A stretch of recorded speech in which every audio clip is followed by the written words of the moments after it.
Hello, let me know where you're from in the world and what time it is after liking this video. If you are in possession of a love potion, now is your time to reconsider using it. It's as the title says, if you have bought or made a love potion, throw it away now. And if you still haven't, let me explain why you should. I used to have what I considered to be the perfect life. A tight-knit community of friends, a loving wife, a well-paying job as a pediatrician, and a warm and supportive family. My wife and I were planning to have children, wondering whether we should adopt or if one of us should carry the pregnancy. And my parents were excited at the prospect of grandchildren. And then one day, it all abruptly went to shit. The days started normal enough. Did a few consultations without any trouble. But then I gave a lollipop to a very brave little girl after her vaccine shot. And as her tiny fingers grabbed the stick, her fingertips brushed against my hand and sent white-hot pain through my whole arm. Taken aback, I quickly snatched away my hand, big eyes peering at me curiously. I played it off as static shock, but it kept happening. Coming back from work later that day, I leaned in to kiss my wife. The second our lips made contact, I reared back in pain. Kissing her felt like putting my mouth on hot iron. Seeing me in pain, panic seized her, and she tried touching my arm in a comforting gesture. But again, the contact of her skin against mine sent a jolt of pain so violent, I took several steps away from her. "See, call an ambulance." At the ER, the doctors were pretty much the same. If they wore gloves and only touched me for a short time, it was fine, like taking out a tray of baked goods. With oven mitts on, the second naked skin made contact.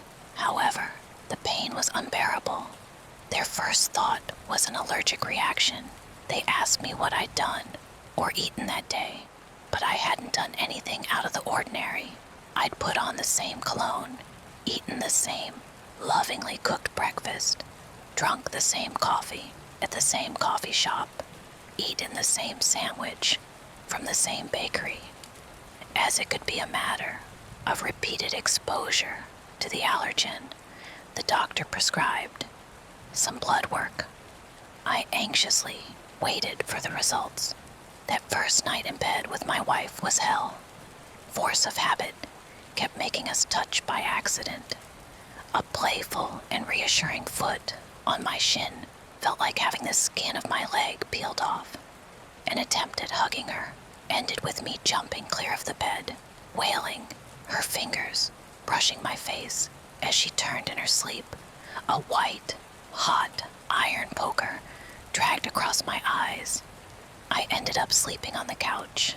The blood work came clean. A neurological issue was the doctor's next guess. They made me do an MRI to no avail.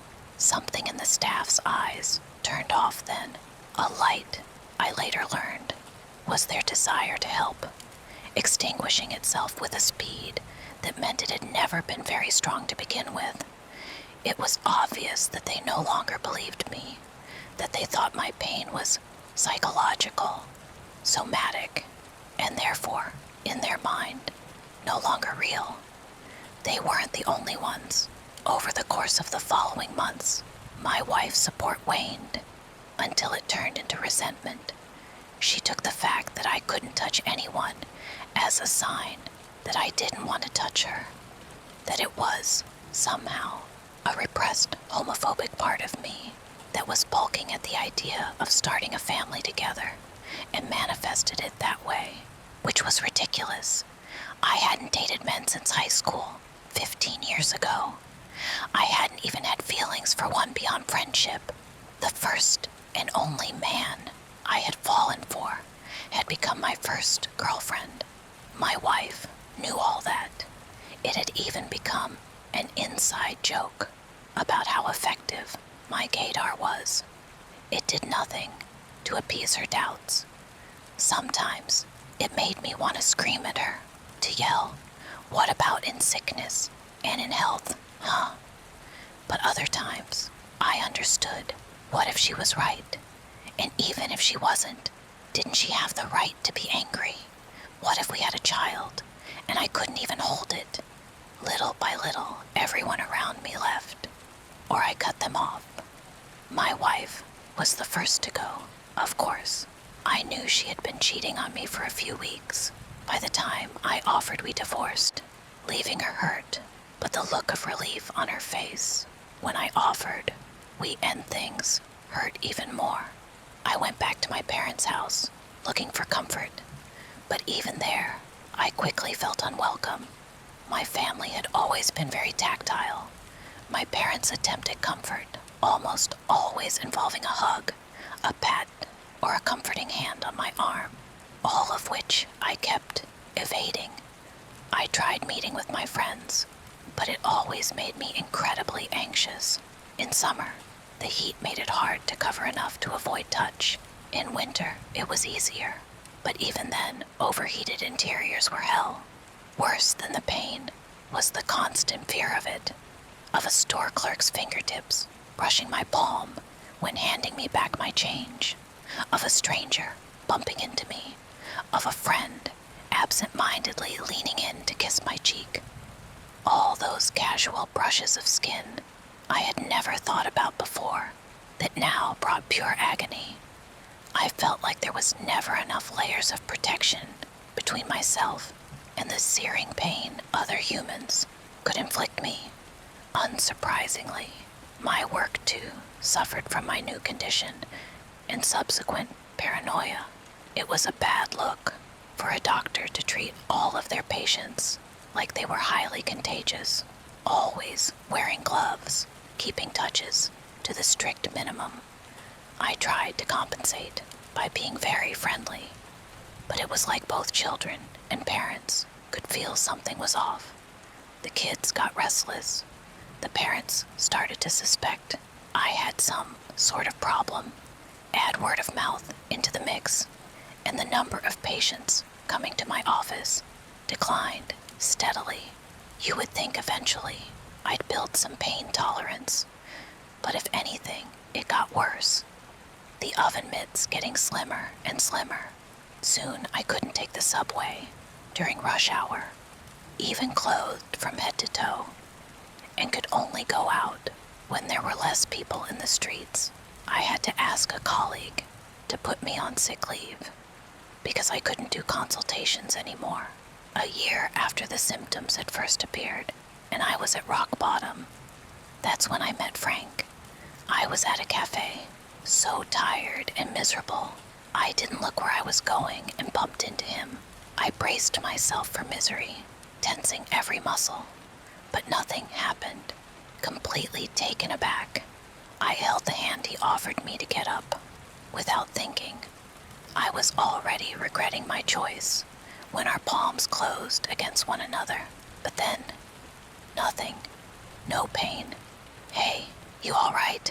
he asked. But I just stayed there frozen, gaping at him, hand tightened around his, feeling the touch of another human being for the first time in a year. I had never realized how real of a phenomenon touch starvation was.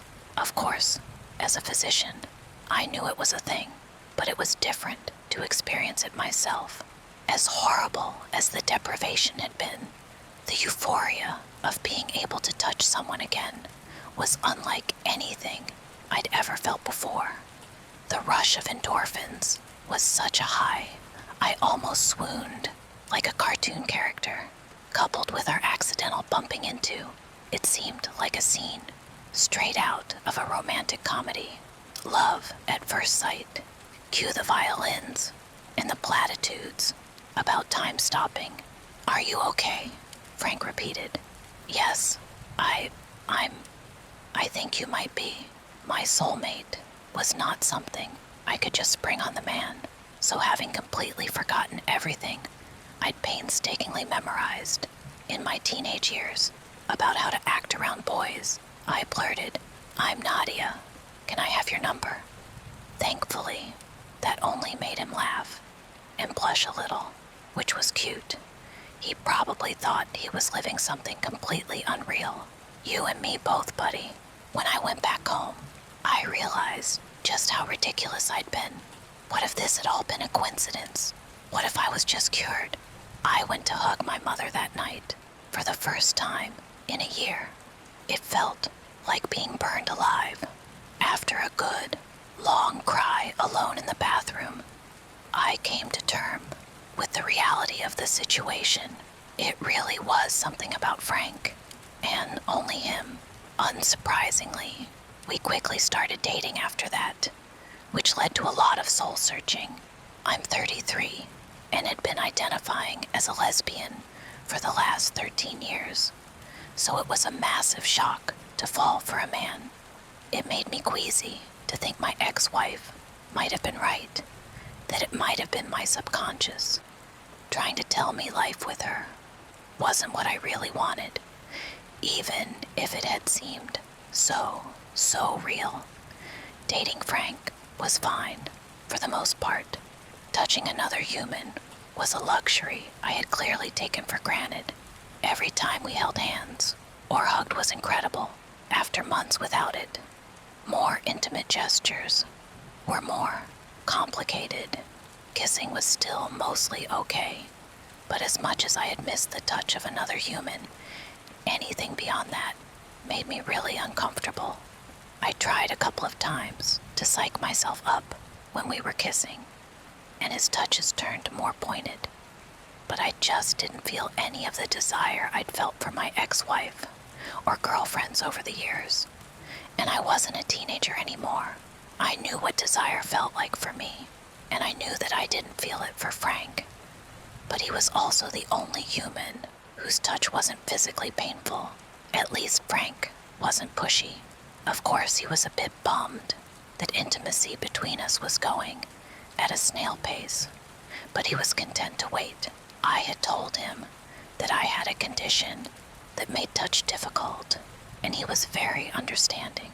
I love you, and I'm not going anywhere. I'll wait for as long as it takes, he told me. At the time, I was relieved and grateful to finally have someone in my life who was willing to give me the grace no one had given me in over a year. Now, however, I realize his words had a very different meaning, personality-wise. Frank reminded me of some of my high school boyfriends. Before I'd realized I wasn't attracted to them, he was gentle, shy, not very manly. Actually, for some reason, he reminded me a little of my last boyfriend, who had, incidentally, turned to be my first girlfriend. Unlike her, though, Frank was very much a straight, cisgender man, and he would stay that way until he died. It sometimes led to friction. After dating women for so long, there were expectations I wasn't used to anymore. Not that dating women doesn't come with its own problems. Relationships are hard. At first, it was fun to get the princess treatment, not paying at restaurants, or having him open doors for me. It was novel.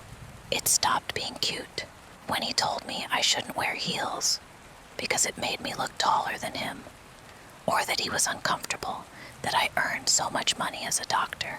He also seemed really upset by the fact that I had had a life before him, sentimental and sexual, but we always managed to iron things out. While this was happening, I kept thinking a lot about my first girlfriend, Aurora, and how different our relationship had been from the get-go, even when she'd still looked like a man. We'd broken up ages ago, but for some reason, she kept popping up in my mind.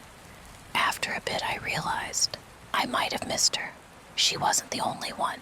Beyond the isolation that had come from my debilitating fear of touch, being a lesbian had been such an integral part of my identity for so long.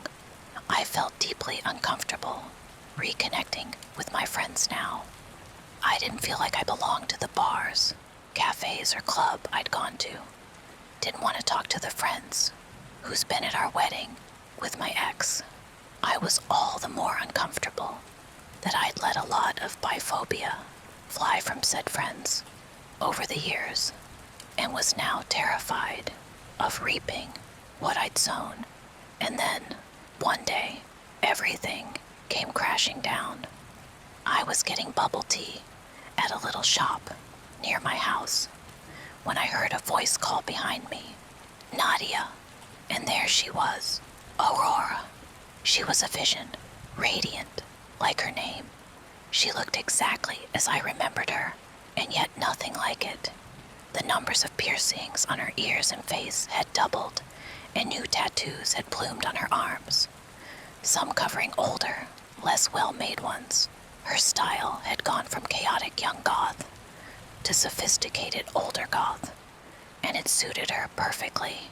"Aurora," I whispered. "I can't believe it's you. It's been ages. How have you been?" I could have just said everything was fine, but it wasn't. Not really. And so, actually, this last year's been really weird. Aurora had always been into weird stuff. Astrology, the occult, witchcraft, that kind of things. That was one of the things that had contributed to our breakup. I used to be a bit of an asshole in uni, not really understanding the role belief played in people's lives and how someone could believe in that crap while planning to work in healthcare. She, in turn, didn't understand why I was so strongly against something she viewed as harmless. We'd both learned, since then. Aurora had certainly learned the hard way. Some beliefs are anything but harmless. I told her everything, and I mean everything.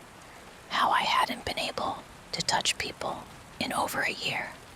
How weird it felt that the only person I could touch was a man, and how strange it was to be in a straight relationship again. I was expecting Aurora to be surprised by my story and to reassure me on my sexual orientation. She was bi, after all. What I did not expect was for her to look at me with a quietly horrified expression, the same kind I'd used a decade ago, when she'd offhandedly mentioned something her family had done that she hadn't realized was abusive yet. "Nadia, what you're describing, it sounds a lot like a love potion." "What?" I laughed, but she wasn't joking. "Well, some people call it a love potion, but it's a euphemism, really. It doesn't make you love the person who used it. It just makes you dependent of them. Aren't you a little old to believe in that stuff?" I deal with that stuff for a living. Started as a side hustle, became quite profitable. Not here, nor there. So what? I'm telling you about my very real problems, and you just see an opportunity to sell me some woo-woo shit.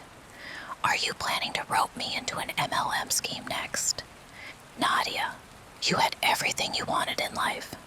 Are you telling me that without that freak disease, coming seemingly out of nowhere, you would have dropped your tight community, gorgeous and loving wife, and high-paying job for some random guy named Frank who's insecure about his height?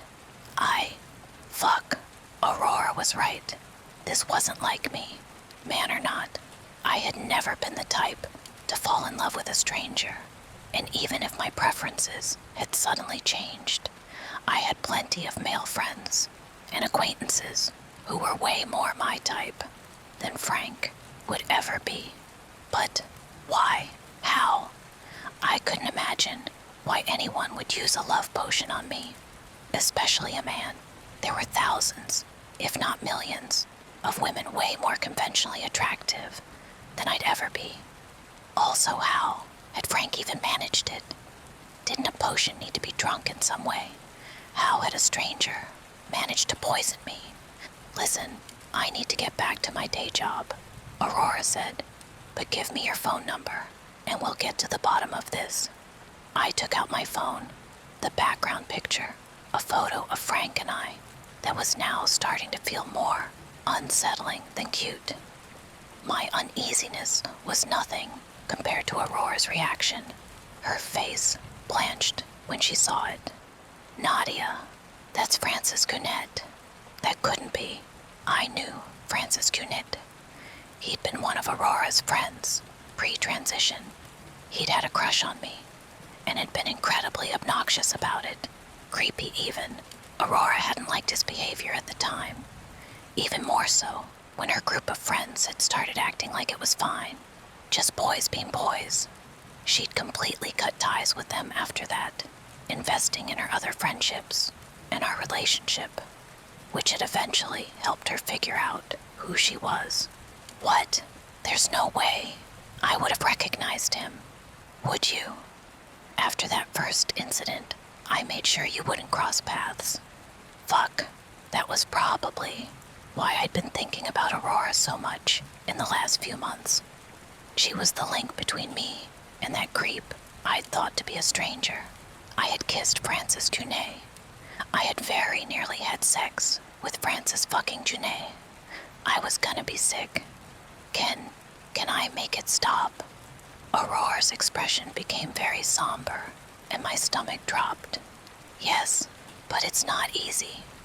I left the bubble tea shop, absent-mindedly running my hand through the new piece of jewelry around my neck in a self-soothing motion, and immediately called Frank. I demanded that we meet that night.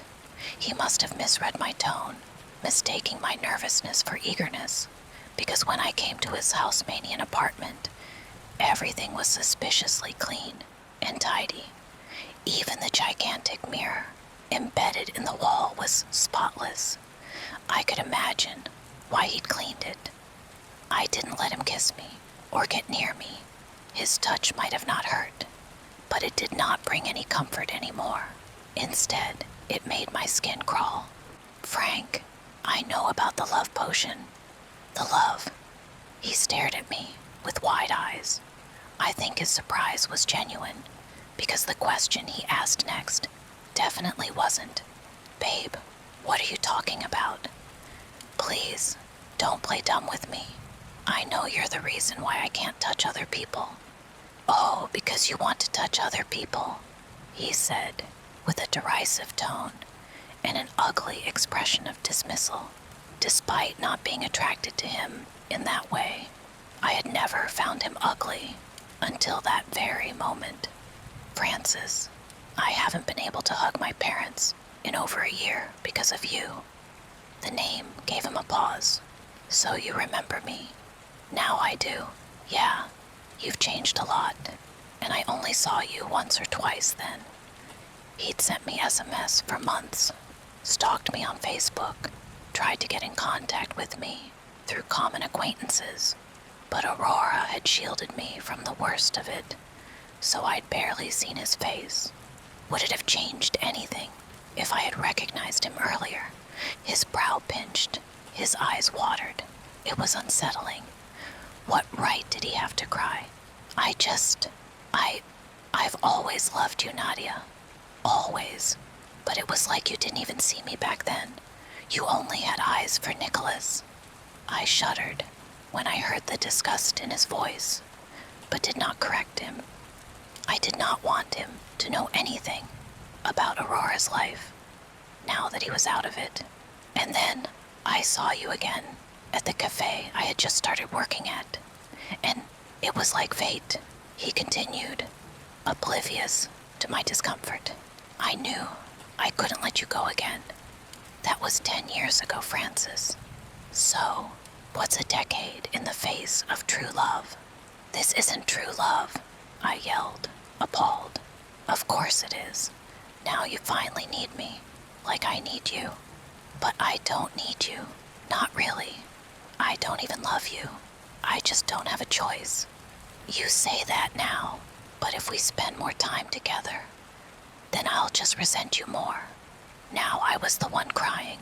Please, let me go. Move on. There is a way to do that. I know about the fucking ritual. I'm not doing it, he said, cutting me. The tears were still there, on his cheeks, glittering in the low light, but his voice and face were hard, cruel, determined. Now that he finally had what he wanted, he wasn't going to let go. The ritual to get rid of the effects of the potion was a week long. It required both the user and the recipient's willing involvement, and Francis would indeed never do it. I could see it clear as day. He might pretend he would, if I begged or screamed or cried enough, if I left long enough. But ultimately, he would bargain, would postpone, would blame. He already was. And how long until my own energy and patience ran out? How long until I was too exhausted to leave? I see, I said quietly. I took hold of the pendant Aurora had given me, my fist shaking as I held it in a tight grip. I took one long look at the man who had taken nearly everything from me, the man who had poisoned and isolated me, just so that I would look his way. And with all the hatred I felt for him, I pulled the pendant quickly, as hard as I could. The band of the necklace went taut, then snapped, the metal clasp breaking more easily than it ought to. I don't know what I expected to happen. Aurora had been purposefully vague about what the results would be. The old and massive mirror behind Frank started rippling. I frowned, unsure what I was seeing. It was so dark. Had it been this dark earlier? All of a sudden, a gigantic hand came out of the reflecting surface. It closed around Frank's entire body, cutting his breath. I heard bones break. Not a drop of the blood that poured from his mouth made it to the ground as the hand behind the mirror retreated. It's been 2 months since then. Frank has been reported missing. Wherever his body is, I don't think the police will find it. I've resumed work, and patients are slowly trickling in again. I could leave my parents' house, but I think I'll stay a little longer. It feels too good to get to hug them in the morning. I've also reconnected with my friends, giving them an edited version of what happened. One that involves drugs and an abusive relationship, but no love potion. I'm unbelievably grateful for their hugs of comfort. Maybe in a few months, I'll contact my ex-wife again, explain what happened. I don't want her to feel guilty, but I think she deserves to know. Might save her a few hours of therapy, or add to it. Aurora and I are also meeting regularly. I don't know if it will turn into anything. For now, we're taking it easy. So yeah, if you have acquired a love potion, I strongly advise you to reconsider using it, because there are in fact 2 ways to reverse its effects. One is a week-long ritual for which both parties need to consent. They need to want from the bottoms of their hearts to get rid of the effects of the thing. The other, way faster and easier process is to kill the person who used the potion. And now that my story is out there, your target has way more chances of knowing what the effects of a love potion are and how to make them stop. You have been warned. My sister discovered a universal language, but she hasn't spoken a word since 2003. My sister is a genius. When she was about 13, she made this device that honestly still blows my mind. I've spent my entire life studying physics, and I still don't know what she did or how, which is probably for the best, considering how this all played out. I don't know how she did it, but what I do know is in the summer of 2003, the laws governing matter and atomic mass didn't seem to affect her anymore. She was invisible to the human eye, and she was speaking a universal language we've never been able to identify or reproduce. Before I get into this, though, have you ever seen Firefly? Allow me to quote, "I am very smart. I went to the best Medicate in Osiris, top 3% of my class, finished my internship in 8 months. Gifted is the term. So when I tell you that my little sister makes me look like an idiot child, I want you to understand my full meaning. This could have been written about me and my sisters. We come from a long line of gifted people. My father is a neurologist, my mother works for SpaceX, and my eldest sister is an artist whose work has been featured in galleries since she was 12. I'm a full-time research associate of high-energy density physics at a university I can't name without risking my career. And like Simon Tam from Firefly before me, I don't tell you all of this to flaunt our intelligence or to make us look special. I tell you this so you can fully understand what I mean when I say Nirali made us all look like idiot children. In 2003, I was about to turn 17. My interests weren't like most teen girls, so I won't bore you with the details of what I found more entertaining than TV, books, or the mall. But more often than not, I was occupied with personal research projects. The first time Nirali made herself invisible, I was in the middle of a research rabbit hole. I was deep into some really heady academic articles when I heard Nirali pipe up behind me. "They're wrong, you know." I groaned inwardly. We'd had the knocking talk, but she was still so bad at respecting boundaries. "Nirali, what did we say about knocking?" "Oh," she said, and sounded genuinely surprised. "I didn't think about the door." "What?" I frowned and spun my chair around to look at her. My room was empty. Wait, empty? I looked around briefly before rubbing my eyes, wondering when I'd slept last and already writing the conversation off as an auditory hallucination. Shaking my head, I started to turn back to my computer when I heard her giggle. "All right, jerkhole, where are you?" "Right here," she giggled, her voice coming from directly in front of me. "What the? How? Did you hide the speakers again?" I stood up, taking a moment to really look around the room. She'd pulled a prank like this before, hiding a complex set of speakers she'd modified to create a confluence of sound she could manipulate. It would sound like someone was anywhere in the room she specified. She'd even made it sound like she was moving around. It was really impressive, especially since she'd only been 10 at the time. This time, though, she'd either gotten much better at hiding the speakers or something else was going on. She giggled again. "No speakers, just me." "Okay, just me. But how?" I folded my arms, looking in the direction of her disembodied voice. "That's going to be hard to explain." That was Nirali for, "You won't get it." "Try me," I said, because I'm stubborn. She did, though, and I didn't. I had the beginnings of a migraine chewing on my right eye by the time she was done. Almost none of it made sense. There was something about atomic frequencies and post-dimensional drift, superliminal desynchronization, and something she dubbed the Planck supratemporal parallel. It was all way over my head. "Okay," I said, rubbing my temple as I tried to digest it all. "But how did you get here?"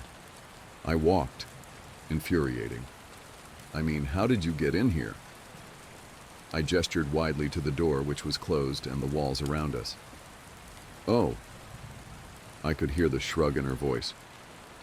"I just walked where the walls weren't." I squinted at the spot I thought she was standing. "You... what?"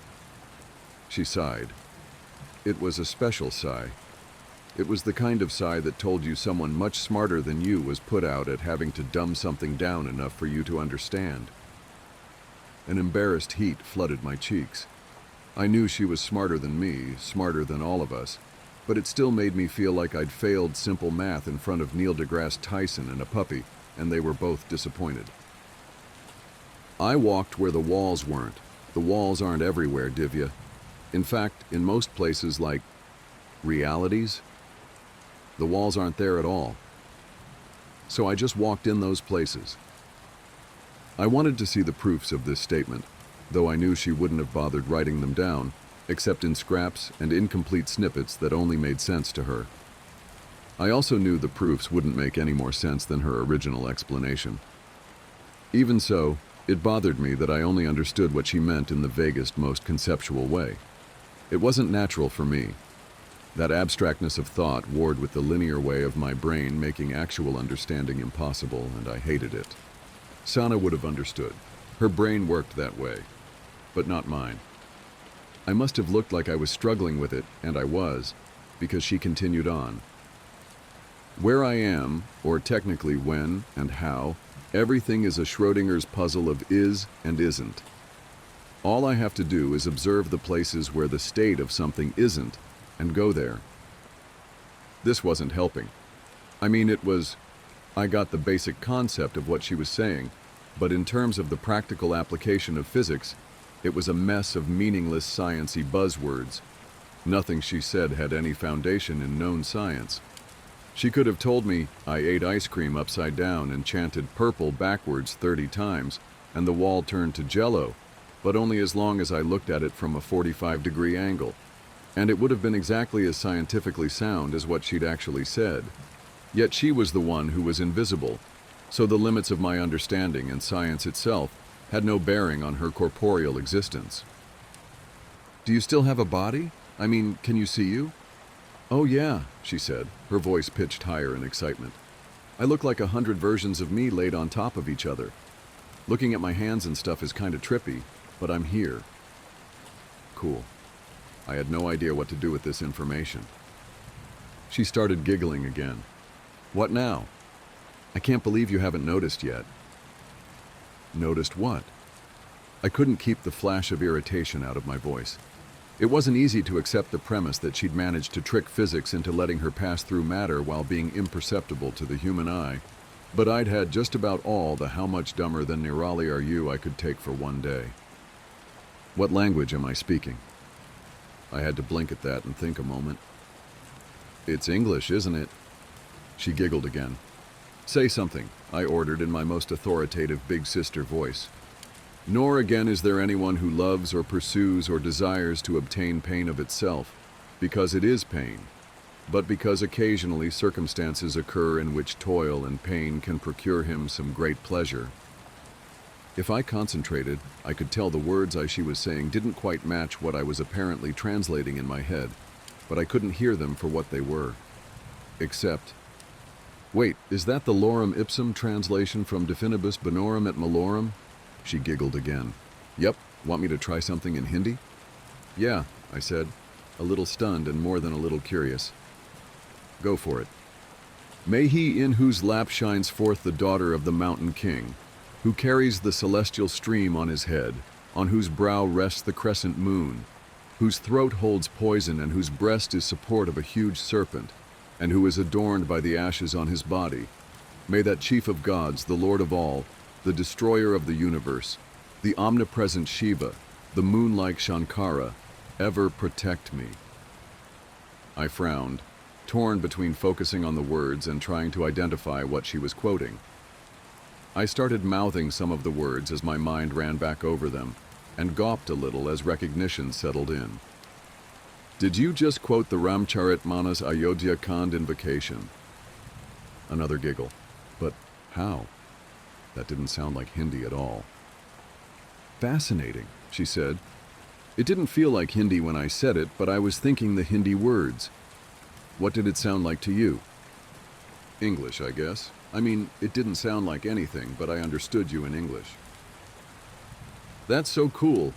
Can you actually hear something other than English?" "Kinda. I mean, almost.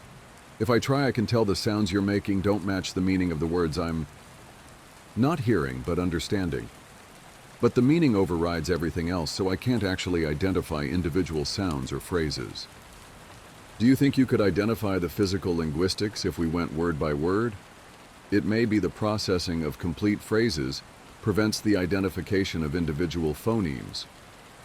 "Maybe," I said, shrugging, still trapped in awe of this aspect of her discovery. "We could try it."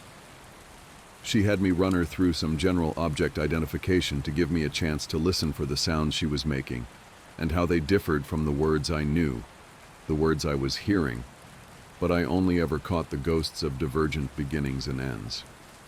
She thought this was hilarious. I thought it was magical. She started making regular trips to my room in this state, usually after lights out or when our parents were at work. I didn't blame her for sneaking.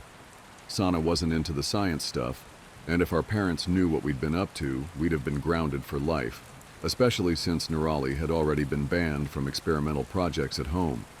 The last one had required a lot of external help and several $1,000s to clean up. But someone had to try and catalog this universal lexicon, and this was the only way we had access to it.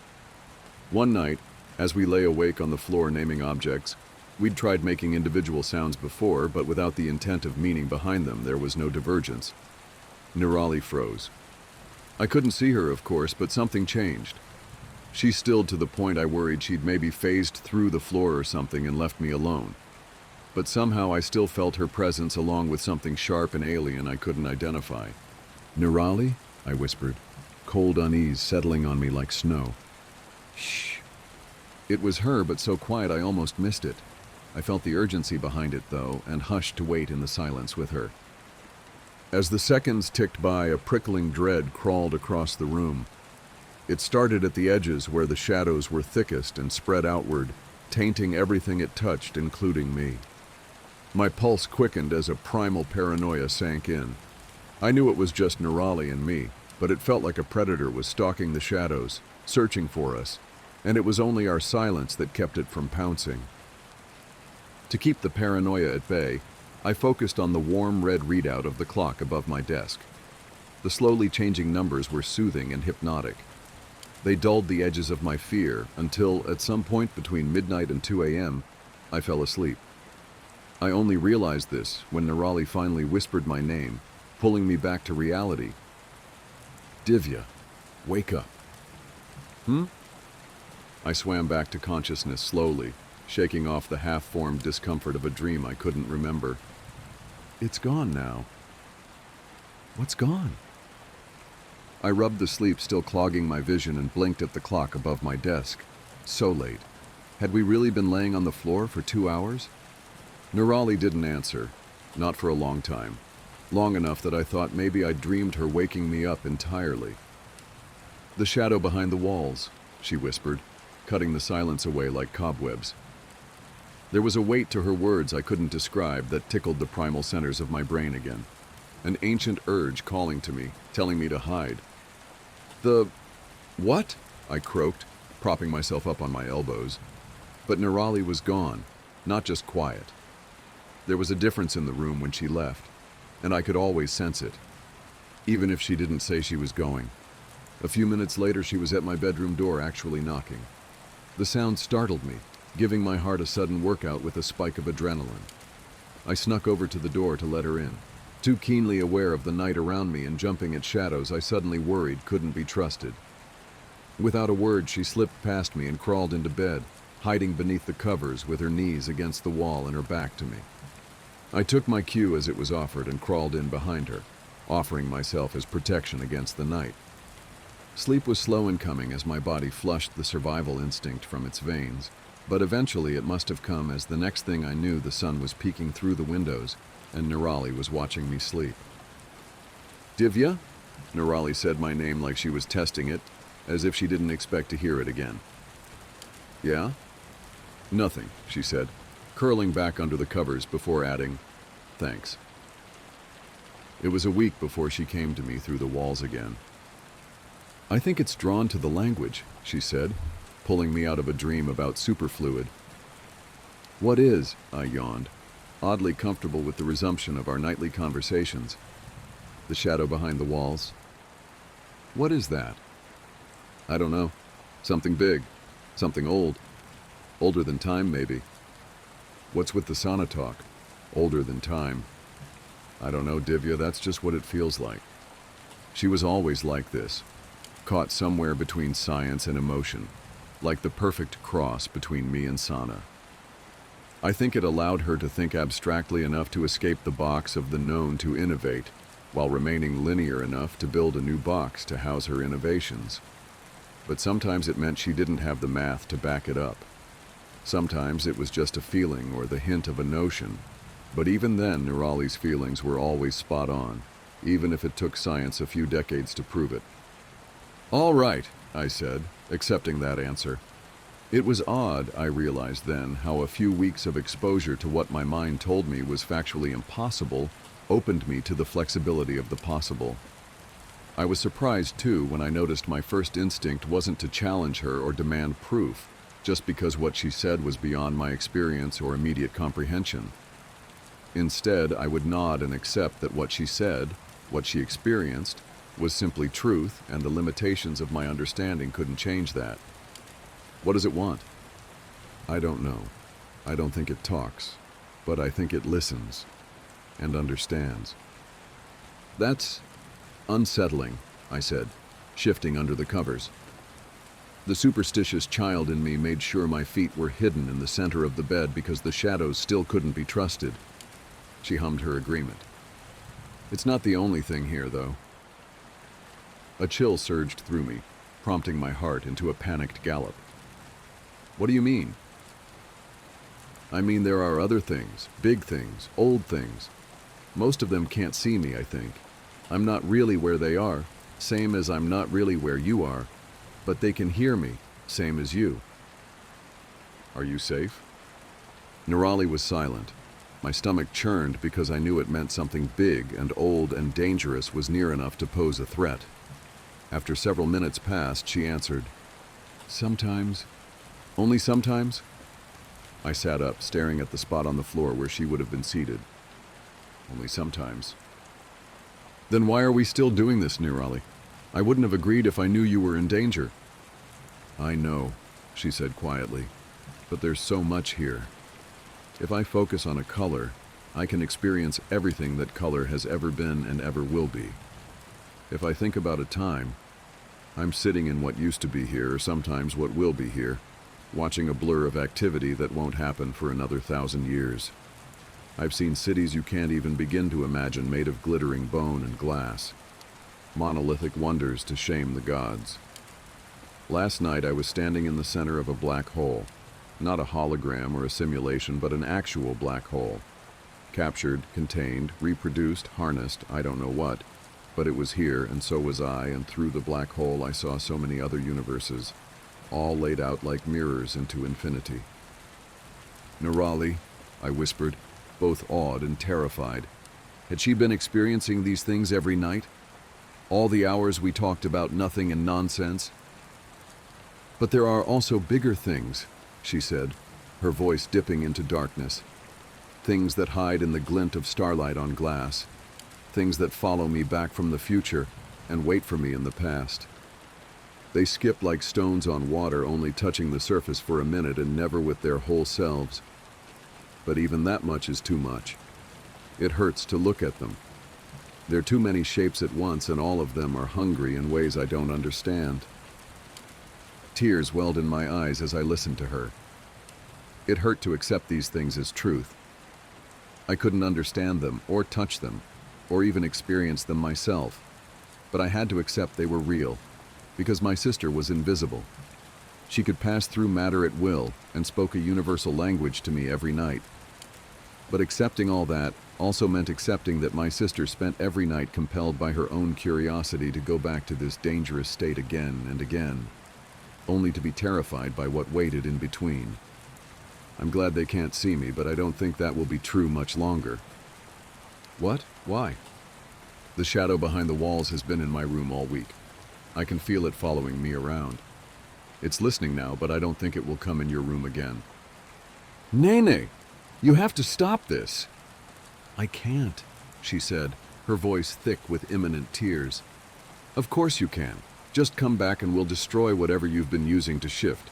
We can fix this. No, she said, the word wet and bent beneath an anguish no 13-year-old should have known.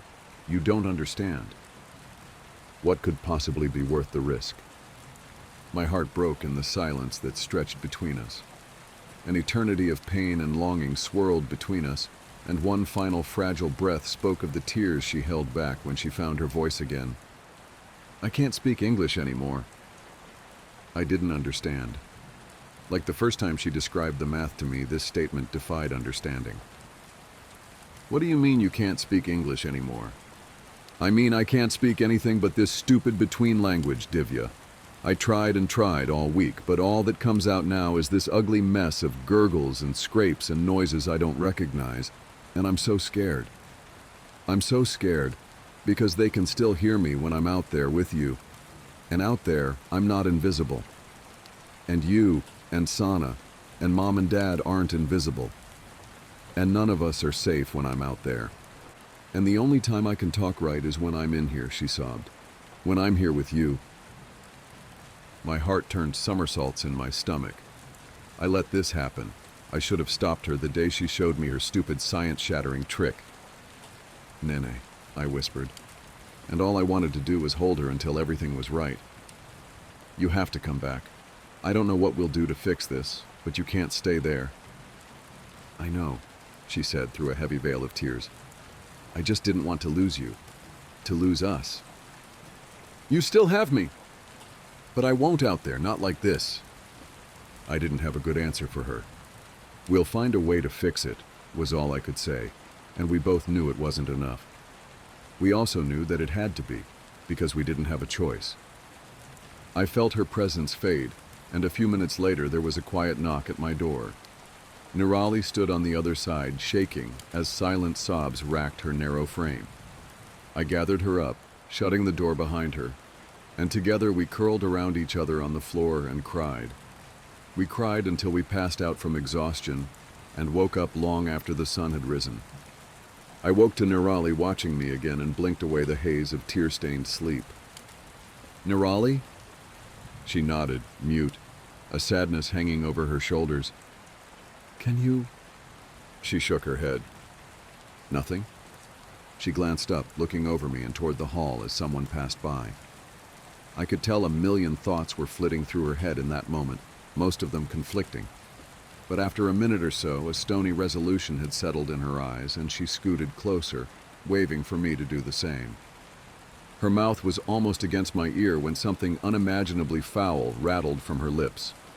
A shudder of revulsion rocked through me at the sound of each mangled phoneme. I've never been so disgusted and terrified in my life.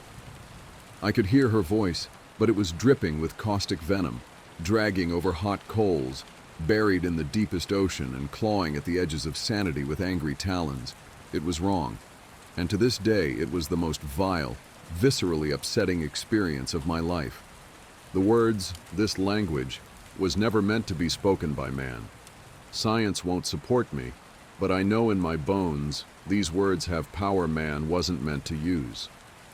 And yet, despite my mind rebelling from the mere sound of her voice warped around these hideous words, I still knew what she'd meant, as if she'd said it in English. Don't tell Mom and Dad. Every night a different person walks down the street and screams for help. We aren't allowed to help them. Looking back, I feel dumb. Completely stupid, actually. I should have known that apartment was far too cheap to be right, even for a studio. I should have known there had to be a catch. The day I moved in was a complete blur. I insisted that no one help me, not wanting to prove any of my family members' suspicions about my character. By late afternoon, all my muscles ached terribly and my head throbbed. I fell back on my bare mattress, staring up at the ceiling fan with glazed-over eyes. I pulled the damp strands of hair from my sweaty forehead, wincing in disgust. Someone knocked on my door, causing me to jump. I cursed under my breath, pushing myself up on my elbows. Two girls were peeking around my doorframe. Foolishly, I had left it wide open, forgetting the old college rule. Only leave your door open if you want to make new friends. And I was not in the mood to make new friends. One of them, an Asian girl with choppy black hair, was grinning at me. The other stood a little further back, fingering a box of Marlboro Reds. Hey, she said, nodding at me. Her voice was smooth and raspy at the same time. Did you just move in? I laid back down, rubbing my face with both hands, choosing not to bother with manners. Yeah, about 5 seconds ago. Cool. The girls walked in, evidently ignoring my very clear body language.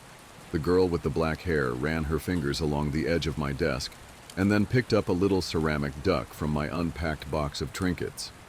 Grandma, I explained, feeling strangely defensive. Cute, she replied, holding it up to her face. Has anyone told you yet? The other girl asked abruptly, looking around my apartment. She had tucked the cigarettes into the back pocket of her jeans and was now tugging at her long red braids. Jesus, Gianna, give her a second. Well, she needs to know. Yeah, but we haven't even asked her name. I blinked at the two strangers incredulously. I hadn't even had time to put toilet paper in my bathroom, and here they were, touching my things and talking about me like I wasn't there. I just wanted to take a nap, honestly. My name's Arden, I said. The girl with the red braids, Gianna, sat down next to me on my bed. Did they tell you? Tell me what? Oh, of course they didn't, the rules. I blinked again, my face blank, I didn't know about any rules besides the typical renting ones. I had signed the lease after, at best, skimming over it. The landlord was a skinny woman who smelled of ashes, and I was fairly certain she had never developed the facial muscles necessary for smiling. I wasn't about to ask her any follow-up questions, especially when the rent was so cheap. The other girl laughed nervously. "Where did you move here from?" I ignored her. "What rules?" Gianna got a strange, wicked sort of smile on her face, bouncing a little on my mattress. The other girl sighed loudly. "Something happens here every night," she began, pulling out my rickety office chair and sitting down. "Something weird?" "Like what?" I sat up, frowning at her. Finally, my interest was piqued. "Someone walks down the street," Gianna said, her voice reminding me of a camp counselor telling a scary story around the bonfire. "That one, right down there." She pointed at my window. "It's someone different each night. They scream for help for about an hour. But we aren't supposed to help them." I just stared at her. I felt a small chill run up my spine. I didn't know what to make of all this. "It happens at a different time every night," the other one said softly. "We never know when it's coming." "Why?" She shrugged almost sadly. "We don't know why." I scoffed, leaning my elbows against my knees. "I don't believe you." The girl shrugged. "You don't have to. You'll see for yourself." The look in her eyes made me want to believe her.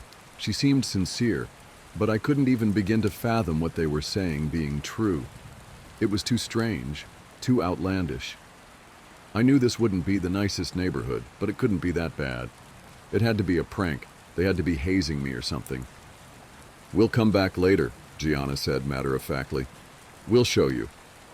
Before I could protest, she grabbed the other girl by the wrist, and they were gone. I followed them to the door, watching them march down the hall, talking to each other in hushed voices.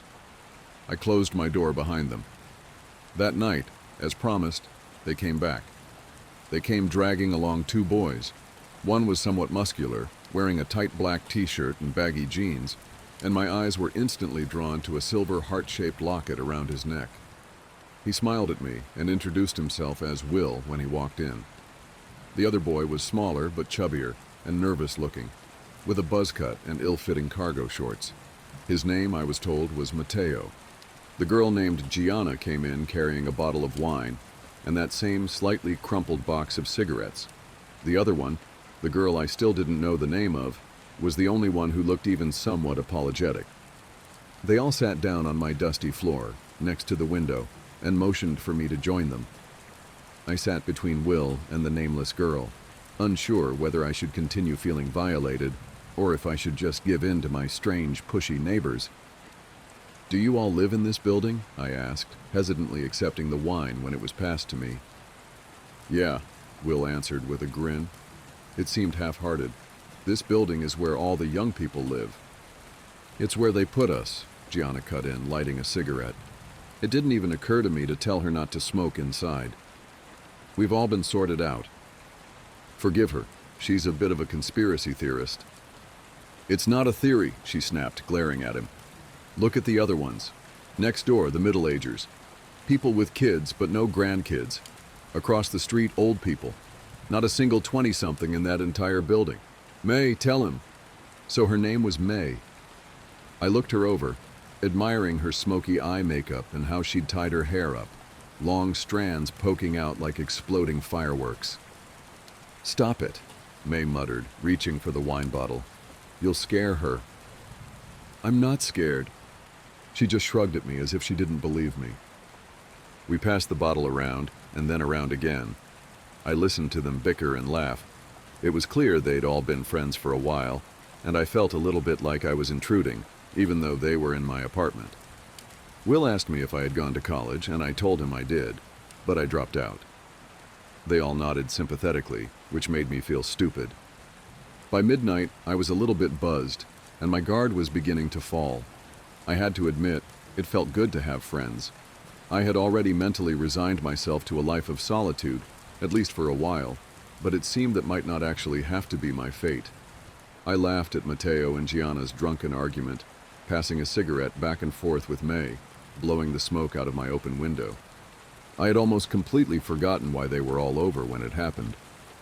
All at once, a blaring alarm came from each of our phones, like an Amber Alert. I could hear the sound echo throughout the neighborhood, like an entire chorus of hundreds of phones going off, not just ours. I nearly leapt out of my skin. Not even Gianna laughed. All of them went quiet, and they looked at me as I took it out, frowning at the screen. "Do not interfere." "It's coming," Will whispered. He had changed, his eyes almost glassy and his voice soft and shaky. Mateo squeezed his shoulder. I looked at May. Her eyebrows were cinched together in concern, and she was stubbing out our cigarette against the windowsill, shrinking away. There it was again, that chill. It crept up my back, spreading along my scalp and making me shiver. Something felt deeply, deeply wrong. The others were quiet now, staring silently at the window I was sitting up against. The air felt somehow warmer, like it was buzzing with something, or maybe I was just sweating. We sat there unmoving for what felt like half an hour. Right as I was getting tempted to ask what was going on, I heard it. It was far away and faint, but I still heard it. A cry. It continued as it got gradually closer, louder, more desperate. "Help! Please, my God, someone help me!" Slowly, I leaned out the window. I had to see it with my eyes, had to confirm there was actually someone out there like they had said there would be. My new apartment was on the 4th floor, so it was hard to see who was down on the street without squinting. In the flickering streetlights, I could make out the outline of an elderly man. He was hunched over, wandering aimlessly from door to door, wearing only what looked like a hospital gown to cover his pale, broken body. Behind him trailed a path of dripping blood, although I couldn't see where it was coming from. "Please, I'm hurt." I looked back at the others, my mouth hanging open. "What is this?" I demanded loudly. "What the hell is this?" May touched my arm, trying to calm me down. I pulled away from her. "Arden, please. We have to help him. Why can't we help him? He's just an old man." "We can't help him. Trust me." I ignored her, leaning further out the window, prepared to call out to him. Before I could open my mouth, I froze. The man down there was still now, facing our building. His head was tilted upwards, and I couldn't see his eyes, but I knew he was looking right at me. I immediately felt cold, like I was plummeting into ice water. "Help me," he whimpered into the silent night air, his voice barely audible. Then he began to scream. That scream wasn't human, or at least not any human I had ever met. It was desperate, agonized. It made my stomach turn and my eyes prick with tears. I couldn't look away. The blood was coming from his arms, or I should say, his lack of arms. Where his arms should have been, there were only bloody, mangled stumps. They looked fresh. He didn't move other than a shaky sway, and his eyes didn't leave me. His shriek slowly molded into words that I could just barely understand. "Please, please, please, please." May yanked me backwards, away from the window. I landed on my ass and yelped in pain and horror. "What is that thing?" I whispered. I didn't mean to whisper, but that was all that came out. "We don't know," May replied, her eyes trained on Will, who was crying now. Mateo held on to him like he might topple over.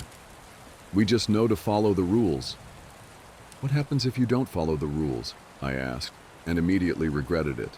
Will sobbed softly. Outside, the old man wailed. Gianna reached over and pulled the window shut, but it somehow did nothing to muffle the blood-curdling sound. "Do you want to tell her, or should I?" Mateo asked Will. Will just shook his head. He was clutching his locket now, turning the little heart over between his fingers. Mateo sighed and turned towards me. "A couple of months ago, one of them got to Will's girl. Shannon," Gianna butted in. "Her name was Shannon." Sorry. Her name is Shannon." I swallowed, but whatever I did, nothing would force down the lump in my throat. "What happened?" Mateo shook his head. "We don't know. We were all together when the screaming started. Usually we just ignore it now, you know. No use in dwelling on it. But that night, We think she saw something different. She started insisting she had to help and she ran outside. We couldn't stop her. He paused, glancing over at Will. He was silent and still. The screaming outside had begun to pass, getting softer as it continued further down the street. Then what? He shrugged. Nothing. She was just gone. I pressed my lips together, trying to process all of this. I really had believed they were messing with me, but I had seen it. I had witnessed it firsthand, and it terrified me. Why doesn't anyone leave? He shrugged for a second time. Can't afford it, or people just don't care. Some people have left. But we all signed an NDA with the lease, so nobody ever knows. I frowned, thinking back to signing the paperwork, trying to remember. I could vaguely picture what he was talking about. I had just assumed it was more legal jargon that I would never understand. Had I seriously signed a non-disclosure agreement without even noticing? After that, I told them I wanted to go to bed. I needed time to process all of this. They understood, and each one of them said goodbye before leaving me alone. As I lay in the dark, staring at the ceiling, for some strange reason I thought of May's face when we had realized it was happening. How she'd put out the cigarette and backed away from the window. Eventually, I was able to drift off to sleep. The next few weeks were difficult. I spent more and more time with my new neighbors. I came to find that they were right. I didn't think there was a single person older than 30 in our entire building, but I saw them all the time leaving the one next door. Settling in was difficult. The others seemed so used to it. They cared, of course. It scared them. Especially Will. But you could tell they had been here a while by the way they sighed, closing the blinds and focusing harder on whatever they were doing. Eventually, I began to mimic them. It helped a little bit to pretend it was normal, as strange as that sounds. Moving out wasn't really an option for me anyways. I was a college dropout and I hadn't found a job yet. I was still just getting by on what I had managed to save up. Every night it was someone different. Some were more human, some seemed less. Some were drenched in blood, their clothes ripped and strange, but some looked fairly normal. The worst were the children. They would run like injured chickens, screeching and banging on doors, begging for help. Sometimes they would try different things, say different things, like "they're coming," like "I don't want to die," or even "I'm sorry." There were a lot of children. One night while I was half awake, an alarm went off. It wasn't like the one on our phones, it was blaring, only somewhat muffled by my window. My apartment glowed a flashing red from outside. I didn't even look, I was too scared of what I might see. I just covered my head with my pillow and tried to fall back asleep. I came to learn all of the theories, especially from Gianna. She thought we had all been chosen and predetermined to live here, all for some sick little government game. She thought maybe there were people betting on the different buildings, putting down money on who would interfere the least. "See that?" she said to me one day in the hallway, returning from a coffee run. Cameras everywhere. I didn't know if I believed her. I spent time with May mostly. We smoked on the front steps and people watched. It was strange to see what at night was such a sinister and gruesome neighborhood during the day, bright and lively. She didn't talk much about the rules. So I didn't either. We didn't talk all that much in general, I found, just enjoying each other's company. Right when I was beginning to feel comfortable was when it happened. It started with a birthday cake. "Happy birthday." As May walked through the door, Mateo blew into his plastic party horn. The paper inflated, smacking Will on the side of the head. May's hand flew to her heart. "Jesus Christ, you fuckers know I hate surprises." Gianna laughed and walked over to her. In her hands, she held a chocolate cake, haphazardly adorned with sprinkles and bright pink icing that read, "Happy Birthday, May," in the center. 24. She set down the cake on the dresser and threw her arm around May's neck. "How does it feel?" "Fucking awful." "That's the spirit." "Enough of this," Mateo cut in, weaving between them. "Let's eat some cake, then let's go." Their tradition, I had learned, was to bar hop for birthdays. They told me there was no curfew here despite the rules, just a recommended time to be home, which was 10:30 p.m. Usually they said they got home before the alarm or spent the night somewhere else. We all took some cake. The boys took shots in the kitchen to pregame while I watched Gianna fuss over May's hair. I was never much of a partier. While at clubs or bars in college, I spent most of the time out back chatting with the smokers. But then again, I was never much of a friend group person either. So maybe the circumstances were changing. I watched them all troop outside to Mateo's car. I stuffed myself in the back, incredibly conscious of how close I was pressed into May. My other shoulder rammed into the car door. Mateo's music, cranked up to maximum volume, hurt my ears, and the tiny space was packed with the smell of tobacco and various perfumes as we sped down the freeway toward the city. But it was nice. It was really nice. I found myself laughing with them, and I hooked my arm around May's when she weaseled her hand beneath my elbow. It was actually nice. As predicted, the bars they chose weren't exactly my scene. But this time, as opposed to college, I could stand it. I took shots, I followed them out for smoke breaks, I even danced under the low purple lights, until my feet ached inside my chunky heels, surely riddled with blisters. By the time we got to our third bar, I couldn't even feel it anymore. And it was at that third bar that we crammed ourselves into an old photo booth, and Gianna reluctantly offered $5 to the slot, and we laughed, red-faced, into a tiny camera. After the photos spit out into the compartment, the others slid through the red curtains, but before I could follow, May grabbed my wrist. She held me back, sliding her long baby blue nails up my wrist. I shivered. "You never gave me a birthday present," she whispered, and I could feel her breath on my face. If I was wearing my glasses, they would have been fogging up. Yeah, well, I didn't get to finish my quip before she kissed me. It was nice, and then it wasn't. "Hey," Will called out to me, squeezing through a crowd of men wearing tattered leather jackets to get to me. "Arden, where's everybody else?" I blinked, looking around. I could have sworn they had been right there a second ago, but now none of them were anywhere to be found. I shrugged. "Dunno. Why, what's up?" He finally broke free from the swaying mass, and I got a better look at him. He looked worried. His face was flushed, and I could see a few drops of sweat creeping out from his hairline. He took his phone out of his pocket and held it out to me. First, I saw his home screen. It was him next to a girl with strawberry blonde hair, both clutching beer bottles and grinning widely at the camera. Then I looked where he actually wanted me to. The time. 1:47 रात के समय. "It's getting late," he narrated. "Can we find the others and get going?" I understood then. He was worried. It was past 1 a.m. and no alarm yet. It was later than usual. The bars would start closing soon. He wanted to get back before it happened. Will and I weaved through the crowd. I was pretty buzzed, and I realized I was having a hard time moving my feet right, which made me feel embarrassed. I hadn't even had that much to drink. Was I that much of a lightweight? We found them outside, chain smoking. Will explained the situation while I swayed. The drive back was strangely tense. Mateo's music was turned down, and there wasn't any joking or boisterous gossiping like there had been on the way out. We all felt it. It didn't need to be said. Something was off. Will drove fast, almost reckless. In the dark, May took my hand. Just as he was careening around the last corner, and we could almost make out the shape of our apartment building down the street, it happened.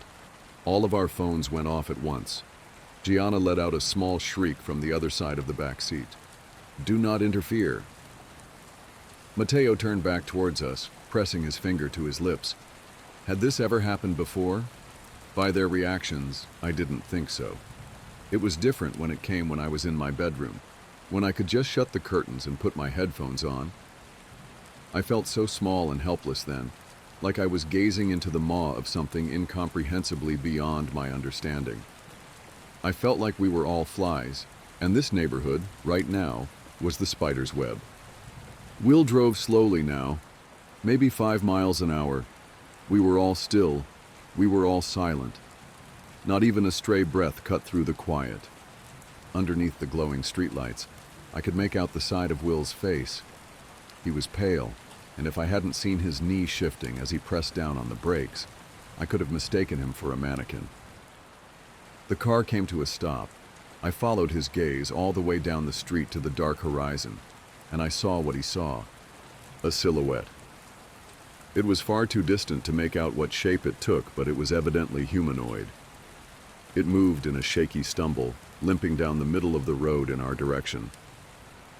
And in the overwhelming silence, I could hear it, far away but still deeply urgent. "Help me! Will?" Gianna hissed. "Turn the car around." Will didn't move. He just stared forward, as white as paper. It didn't make any logical sense, but I knew what he knew. It was too late now. There was no use. "Help me, please help." I could tell now that it was a girl from its voice and its figure as it got closer. It was wearing some sort of white nightgown, not unlike the old man's hospital attire from that first night, stained with dark red blood. From here I couldn't tell if it was fresh or dry. I didn't know why that mattered to me. "Maybe," May whispered. Her arm shook against mine. "Maybe if we're quiet and we duck down, it won't see us." Deep down it felt as hopeless as turning around had felt, but it seemed reasonable. I nodded and did as she suggested, crouching behind the passenger seat, my knees throbbing from the strange angle I'd bent myself into. We all did it, except for Will. He didn't move. He still just looked. When he finally spoke, I could barely hear him. It was so weak. "Shannon." The word hung in the air, heavy with implication. Mateo was the one to break the silence. "What?" "Shannon," he repeated, finally turning to look at his friend. "That's Shannon." I peered over the seat in front of me, squinting my eyes. The human-like thing was getting closer, and now I could make out strawberry blonde hair, round face, short legs. The girl from Will's phone lock screen. The girl who had disappeared. Shannon. May gasped next to me. "Dude," Mateo said slowly, his words crumbling as soon as they left his mouth. "I know what you're thinking, dude. Do not get out of this car." Will didn't even seem like he was with us anymore. He was in shock, I think, looking back. "I have to help her," he insisted, right as another sickening cry rang out. "Help me! Help me, please, someone, it hurts!" It was getting far too close to us for comfort, but it still didn't seem to notice the car. Its cries became more and more desperate as they got louder. "I have to help her," Will repeated, and a bit of life had returned to his face. Mateo shook his head and grabbed at his sleeve. "Will, that is not Shannon." Will glared at him, his eyes shining with tears. "I know Shannon. That's her." "I know you do, dude, and I know you miss her, but please, please don't do this." Their voices were getting louder and more distraught, and I felt May press into my side, trembling like a leaf. Gianna was whimpering, but I couldn't see her from my position. The thing was almost to our car when it stopped. She turned her head, left, then right, almost like she was sniffing the air. The boys stopped arguing. I felt like my heart would burst out of my chest. I could see Shannon's face now, and I realized why she hadn't seen us. The girl's face was streaked with gore, and it looked like her eyes had been scooped out with a melon spoon. She cried, drool pouring from her slackened mouth, but no tears could come. It happened too quickly. None of us could stop him. Will violently ripped his arm away from Mateo, fumbling for the handle to the car door. Gianna screamed. Mateo tried to slam down on the lock, but he missed, and Will managed to get the door open before he could try again. He stumbled onto the asphalt and hit the ground with a soft crunch. The thing turned her head and began to scream. But instead of charging at Will, she backed away. She held her arms out in front of her like something might attack her, whipping her head around wildly. An alarm went off, like the one I had heard that one night, but far more unbearable now that I was in it. The streetlights lining either side of the street switched to a flashing red, and Mateo threw himself into the driver's seat, the tires screeching as he peeled away. Gianna was screaming at him, pleading with him to go back. May was weeping into her hands. I didn't move, didn't make a sound. I didn't understand. As we sped away, I looked back. I couldn't help it. I saw the flash of some sort of van in the blinding red light, pulling around the corner. Then nothing. That was a week or two ago. I don't know. I've been having a hard time keeping track of time. None of us have spoken much since that night. We tried the police, of course, but as you could assume, nothing came of it. I think whatever this is far larger than we know. I don't know if it's some kind of experiment or just a sick game, but I'm going to move back into my parents' house next week, despite all their berating, and then figure out what to do from there. I don't know if that was really Shannon that we saw that night, or if it was something else, and I don't know which is worse. All I know is that last night, I heard Will's voice outside my window, crying, pleading for help. I didn't interfere. She said no strings attached, but I think she lied. I'd like to start by admitting that I'm somewhat of a hermit. I live alone in the middle of nowhere. I don't own a cell phone, and I have exactly one real friend. As you can imagine, my life is pretty uneventful, or at least it used to be. That changed when I started dating a beautiful woman named Moira. Looking back, the past few days since I met her have been unusual, to say the least. But who am I to say what's normal? So I'm writing it all down and leaving it here for you to decide. Am I overthinking things, or does this all seem as strange to you as it does to me? Please let me know what you think in the comments. At the behest of Joshua, my best friend and social guide, I decided to set up an online dating profile. Having been out of the dating scene for an embarrassing amount of time, I wasn't sure what I was looking for. Was I looking for something serious, something casual, just friends, or something more intimate? I wasn't stoked about the idea at first, and it wasn't until I came across her profile that I knew what I was actually looking for. A reason to get out of the house, out of my comfort zone, and away from the everyday tedium that was my life. Her bio read, "I'm outdoorsy, adventurous, and looking to have fun, hang out, and maybe grab a bite to eat. I'm not looking for anything serious, so don't expect me to catch feelings or stick around. No strings attached." The casual tone of her philosophy on dating gave me hope, or maybe I just saw an opportunity. Every part of her bio seemed to speak directly to me. I wasn't outdoorsy or adventurous, but I was looking for a reason to be. I also wanted someone to hang out with and have fun with, someone besides Joshua, no offense if you're reading this. The cherry on top was the mention of no strings attached. That meant that even if things inevitably turned into a disaster, I could retreat into my shell and no one would get hurt. She'd move on to the next guy, and Joshua would finally get off my back. Besides her bio, her pictures were serene. Each one looked like a painting, with her as the focal point, and she looked absolutely stunning. She had long black hair and beautiful dark brown eyes. She was a little on the pale side, but who can resist the allure of a goth mommy? Or at least that's what Joshua called her when I showed him the pictures. There was just one thing off about them. They were all taken in the woods, by the lakeside, or in front of a waterfall. She wasn't kidding about being outdoorsy. The only way I can describe her aesthetic is Gothic cottagecore, and before you question how I know that, I just want to clarify that just because I'm a hermit doesn't mean I'm not chronically online. Joshua was a little cynical when I suggested her as my first choice. "She's a little out of your league, don't you think?" he said with uncertainty. I could tell he was trying to be nice and let me down easy, but I still went for it. I messaged her, and then immediately felt silly for even trying, Joshua's comment still echoing in the front of my mind. The echo was quickly pushed to the back of my thoughts, drowned out by the sound of a notification. "It was her," she replied instantly. After an hour of talking, I was already dressed and out the door, ready for our first date. I stopped on my way to the car, having completely forgotten to ask her where we were going. All I remembered her saying was that she wanted to go someplace to eat. I ran back to my computer and quickly looked for nearby places. After some frantic searching, I found a diner outside of town. It had one glowing 5-star review, and in my rush, I accepted it at face value. I went to the location she gave me, expecting to pick her up at her house, but instead, she was just kind of standing on the side of the road, with no side roads leading up to where she stood. If I hadn't been expecting her to be there, it would have felt like one of those ghost stories. The ones where hitchhikers appear in your back seat after you pass them by. But she didn't look scary at all. She looked even more beautiful than her pictures, almost glowing. The air around her smelled sweeter, and the sunlight seemed to shine just for her, like a spotlight. Though, that could have been the scent of the flowers around her or the way the sun reflected off her white dress. I leaned over, opened the passenger door, and gestured for her to get in. The uneasy silence stretched the 10-minute drive into what felt like an hour.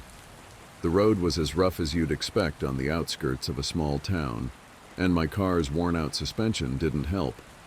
Needless to say, we were off to a bumpy start. The actual date went just as poorly. It didn't take long for me to realize I had picked the wrong place. To say the place was run down would be an understatement. There were unidentifiable stains on every table, and one persistent group of flies circled them. I think even the flies were too scared to land anywhere. The owner introduced himself, and I remember thinking his name sounded familiar. Normally, you can chalk that up to being a small-town thing, but I knew almost nobody from town, except for a handful of people I graduated high school with. And this guy clearly wasn't in the class of 2018. He was more or less my grandmother's age. We took a seat as far away from the bathroom as possible. You don't want to know what the place smelled like.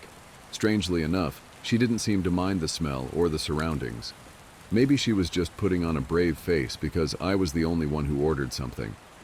I felt bad for taking her out to eat, and then choosing the one place no girl would ever want to eat at. She assured me she wasn't hungry, and even when I insisted I was paying, she just smiled and slid the menu over to my side of the table. "Pick your poison," she said with a smirk. Reluctantly, I ordered a cheeseburger with fries, and for drinks, I went with 2 bottles of water. I was just relieved to be drinking something that didn't come from whatever machine had produced those stains. The food arrived quickly. I still felt guilty about being the only one eating, so I offered her some fries and half my burger, but she politely declined. I didn't think much of it until a couple of bites into my burger, I had to use the bathroom. I jokingly asked, "Would you mind keeping the flies off my food while I'm gone?" She agreed with a playful smile. "Of course, take your time," she said, a little too eagerly. The diner was cramped, and the bathroom was barely separated from the seating area by a half wall that desperately tried but failed to quarantine the stench. As I washed my hands, I had a clear view of our table. I could see her eating from my plate. At first I thought it was cute. I thought she was just too shy to eat in front of me. But then I noticed how quickly and erratically she was grabbing the food. She must have been starving. But when I returned, my food seemed untouched. Not even a single fry was out of place. I could have sworn I saw her eating. At least she did a great job fending off the flies. There wasn't a single one in sight when I came back. Our second date was lovely compared to the first. The fresh air and beautiful scenery were a stark contrast to the stomach-churning experience at the so-called 5-star diner. Technically, the 2 dates could be considered one long date since the second followed immediately after the first, but I'll refer to it as the second date, just to wash off the stink from the first one. When we left the diner, my head hung low with embarrassment. "Do you want me to drop you off at home?" I asked, searching for my car keys. Moira's face fell, a look of surprise and sadness washing over her. I think I even saw a tear. "Or I can just drop you where I found you," I added quickly, trying to recover. This date couldn't have gone worse, I thought to myself while scrambling to console her. She put her arms around me, and just like that, the tears stopped. "Does it have to be over?" she whimpered. Now I was surprised. I'd thought I had blown my one chance, yet here she was giving me another shot. Looking back now, it seems more like she was the one pleading for another chance. Could this really be the same woman whose bio explicitly stated she wasn't looking to catch feelings? It only seems strange now in hindsight, but at the time, all I could do was say whatever would keep the sweet woman in front of me from crying. No, of course not. What did you have in mind?" She paused, then, as if flipping a switch, her voice suddenly became calm and composed. "Have you ever gone hiking?" "Hiking? Are you serious?" I said with a chuckle. She frowned, not seeing the irony.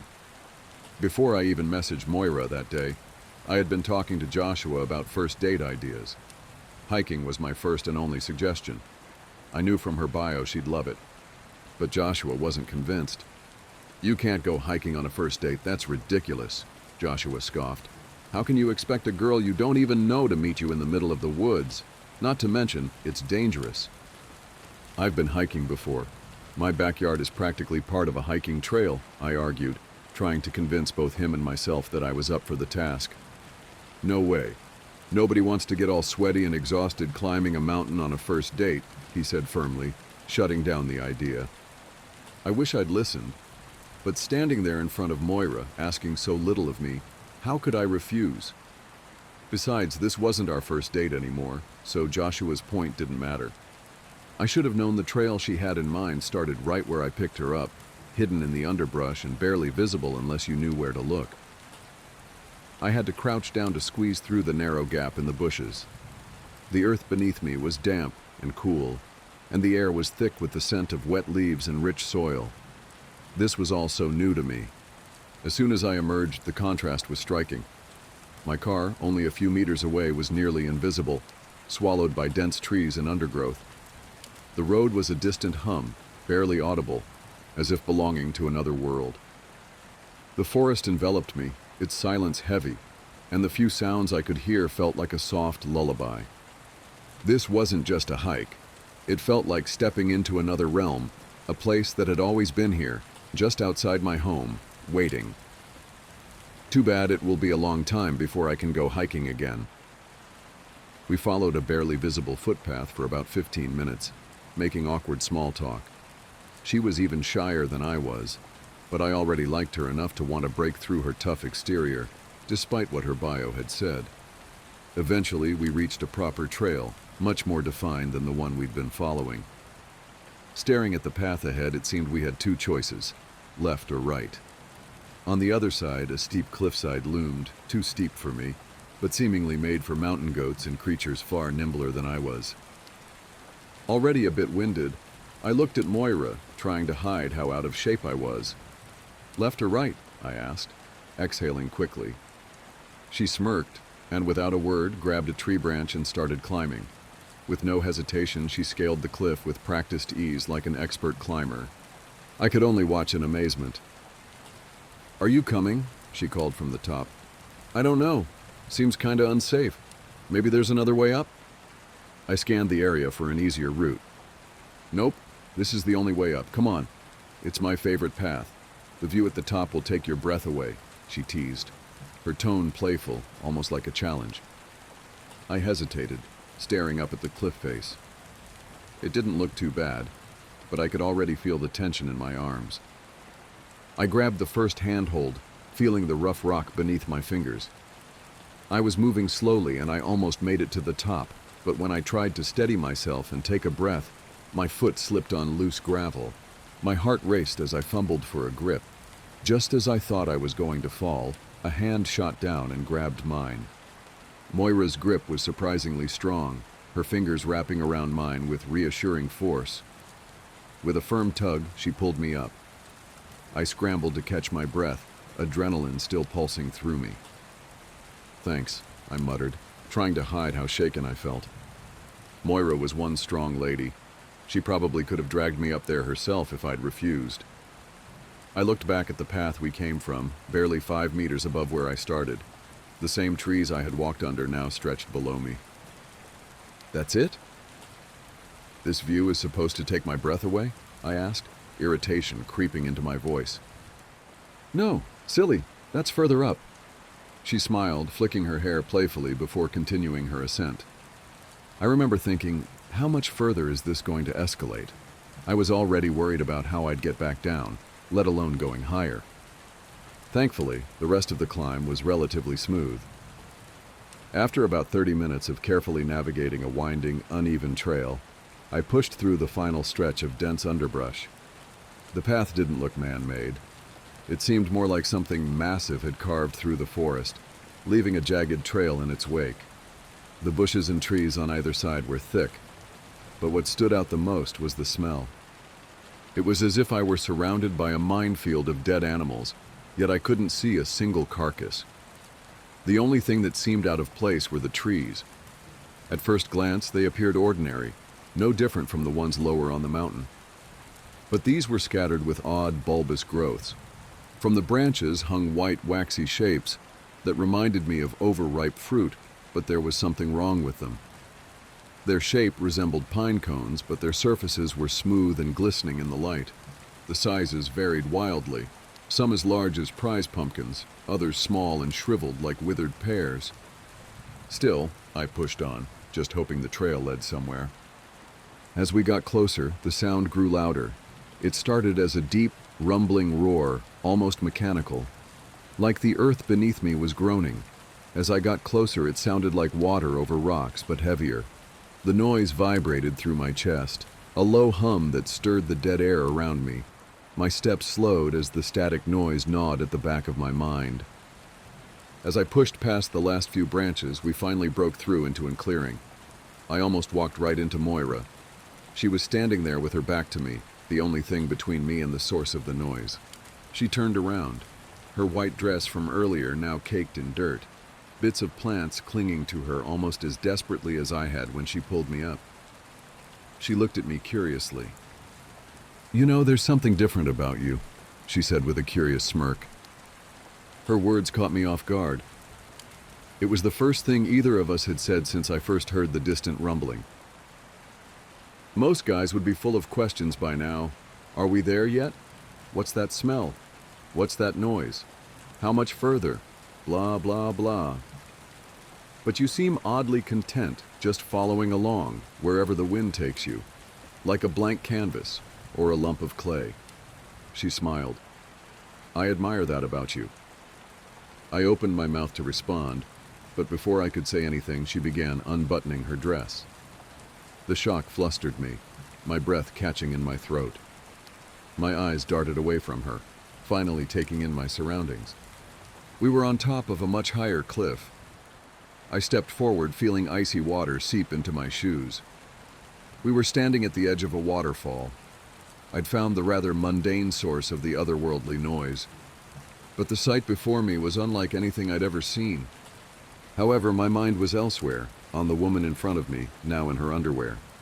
She was right about taking my breath away. Her skin was impossibly smooth, flawless in a way that seemed unnatural for someone who climbed rugged rocks and broken branches all day. Flawless except for one spot. Too faded to be a tattoo, it resembled butterfly wings. It rested in the middle of her stomach, and it was tilted at a 90-degree angle, like an artist had started drawing something delicate, but left it unfinished.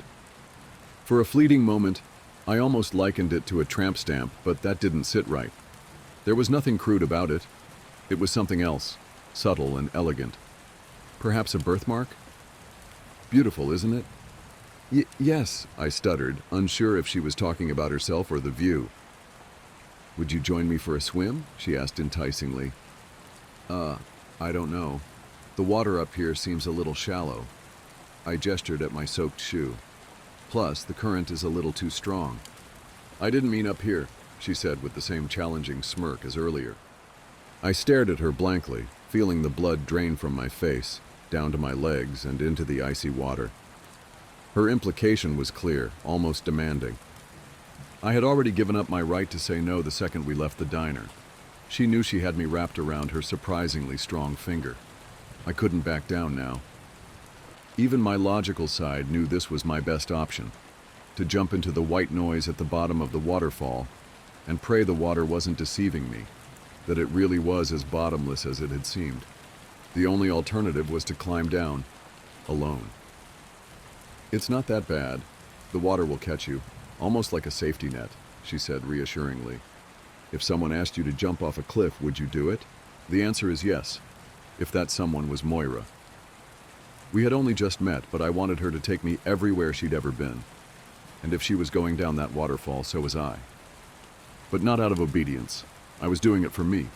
So Moira, if you're reading this, don't feel bad about what happened. It wasn't your fault. I had been following her every move.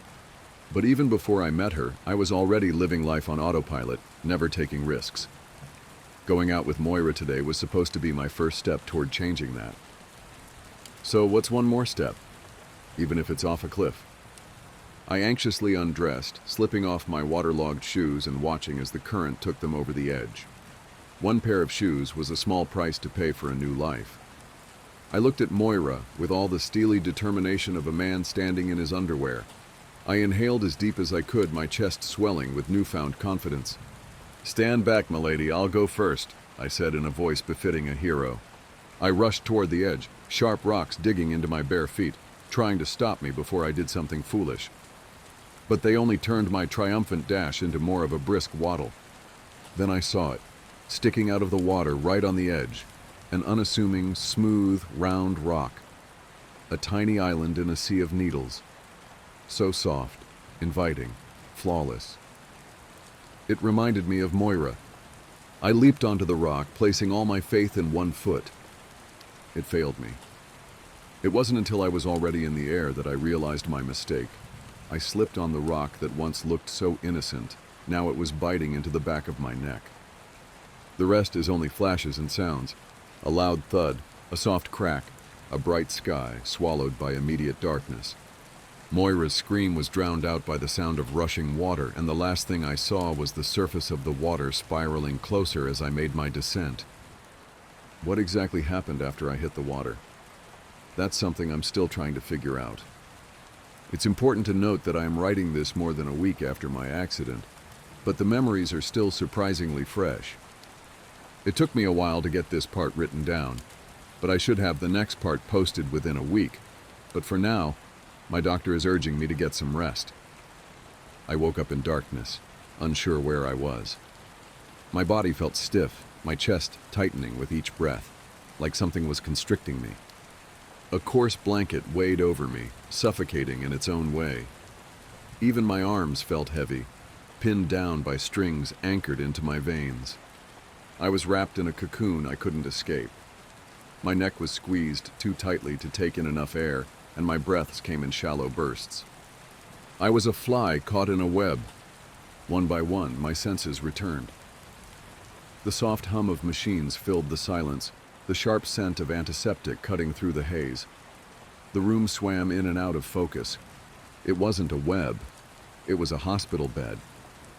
But even as the confusion faded, the feeling of being trapped didn't. I tried to move, but a sudden pain flared through my neck, the brace holding me still. I laid there awake for hours, hopeless. It wasn't until one of the nurses carefully turned me over to my side that I saw the bundle of flowers next to a bottle of whiskey. It was the same flowers from where I first picked up Moira. I knew it was from her. I don't recall much of our small talk leading up to the cliff, but I remember mentioning I was a whiskey guy. The faint memory gave me hope. I knew she was the one who had saved me from a watery grave. The only person who visited me was Joshua. I expected a friendly greeting, but all I got was an earful about how reckless I'd been. After an hour of "I told you so," he finally relented and asked about the rest of the date.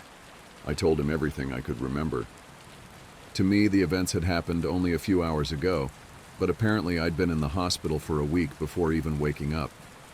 And on top of that, another 3 days had passed before I was able to write anything down. Sorry you guys got the watered-down version of the events in part 1. The realization didn't hit me in the way you would think. I wasn't concerned about the time I lost. The only thought on my mind was if she still remembered me, if she still cared enough to see me again. In my current predicament, strung up in a hospital bed, I thought my chances with Moira were over. Desperate for any sort of way to communicate with her, I begged Joshua to bring my laptop to the hospital. He reluctantly agreed, but not before imparting more of his wisdom. I was growing sick of it. He paced up and down the hospital room, waving his hands like a preacher delivering a sermon. "I don't like this. Look at you. Look at where this Moira girl got you. You should be happy you're alive, man. If you keep pushing, I don't know how much more you can take. If you want my advice, just cut ties with her and..." I cut him off before he could finish. "You don't even know her. How could you blame her for this? How can you point fingers when it was your advice that led to all of this?" I spoke harshly, aware of how defensive I was being. My words felt strange. Arguing with Joshua was something I'd never done before. We had never even disagreed on anything. This was the first time I pushed back instead of just going along with what he suggested. His calm response caught me off guard. "I do know her. His voice didn't sound convinced of the words it carried. "We briefly met at the hospital after your accident. We exchanged numbers. She asked me to let her know when you woke up." He hesitated, his uncertainty deepening. There was something off about her, man. Her eyes, they were colder and more aged than in her pictures. "Did you let her know?" I asked eagerly. His tone softened, shifting from ignorance to compassion. This was the Joshua I knew. "Not yet.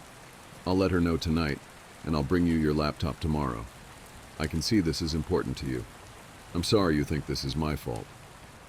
With a slight grin, he continued, "But hey, at least you're out of the house." His twisted sense of humor almost made me chuckle, if only the pain would allow it. The next day couldn't come fast enough. The hope of seeing Moira again was all I could think about.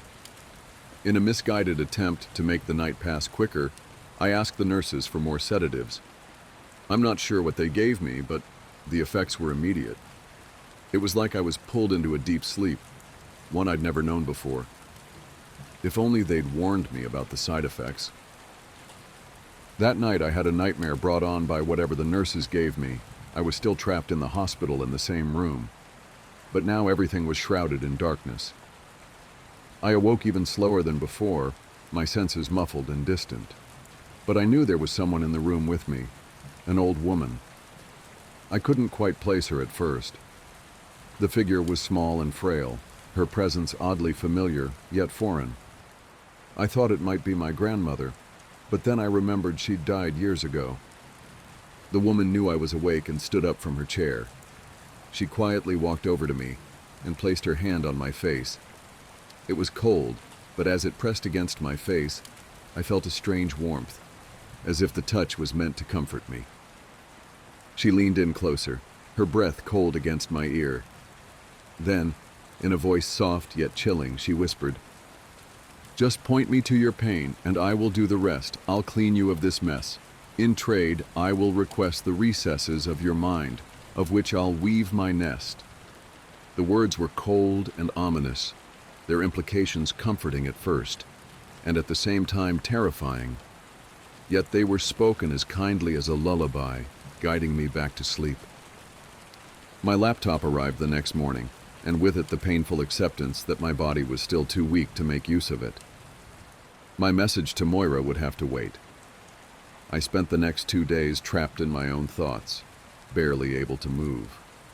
On the third day of waiting for Moira to visit, I finally caved. Ignoring the doctor's advice, I convinced a nurse to help me set up my laptop. I needed to write her something just to show I was alive. Once I booted up my laptop, I was met with the last page I had visited before our date. The nurse looked at me funny as I tried to suppress my laughter. There, in bold letters, right above 5 glowing stars, I realized why the diner owner's name sounded familiar. Not wanting to dwell on our first date any longer, I closed the page and opened Moira's messages. No new messages. In fact, it looked like Moira hadn't been online for the past week. My heart sank knowing she hadn't written me, but at least she wasn't online looking for someone else. I sent her a pretty desperate and way too long message that she hasn't replied to yet. So I won't repeat it here for my own sake and for whoever ends up reading this. With nothing else to do between physical therapy and doctor's visits, I decided to write down my experience so far, mostly as a mental exercise to try and remember what happened, and to serve as a warning to myself and anyone else planning to go hiking on their first date. Since I woke up, it took me almost another week of writing, but I'm finally all caught up. I know that seems slow, but between piecing together my memories and then painfully writing them down, I think I did okay, and just in time too. I'm finally getting released today. Joshua is picking me up in my car. He gave Moira my address so she could leave my car there. She didn't know what else to do with it after driving me to the hospital that day, the day I spent so long trying to recall. The next thing I write should be from the comfort of my own home. I should feel relieved, but I can't shake this strange, lingering feeling. Like there's something I'm forgetting, but I can't quite place my finger on it.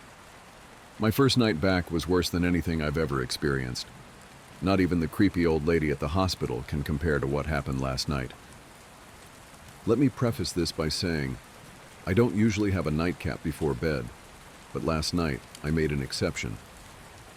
When I got home and unpacked my things, I found the bouquet of dead flowers that served as a reminder of my relationship status with Moira.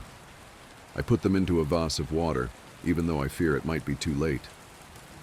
With a sad sigh, I picked up the bottle of whiskey Moira had given me as a get-well-soon gift.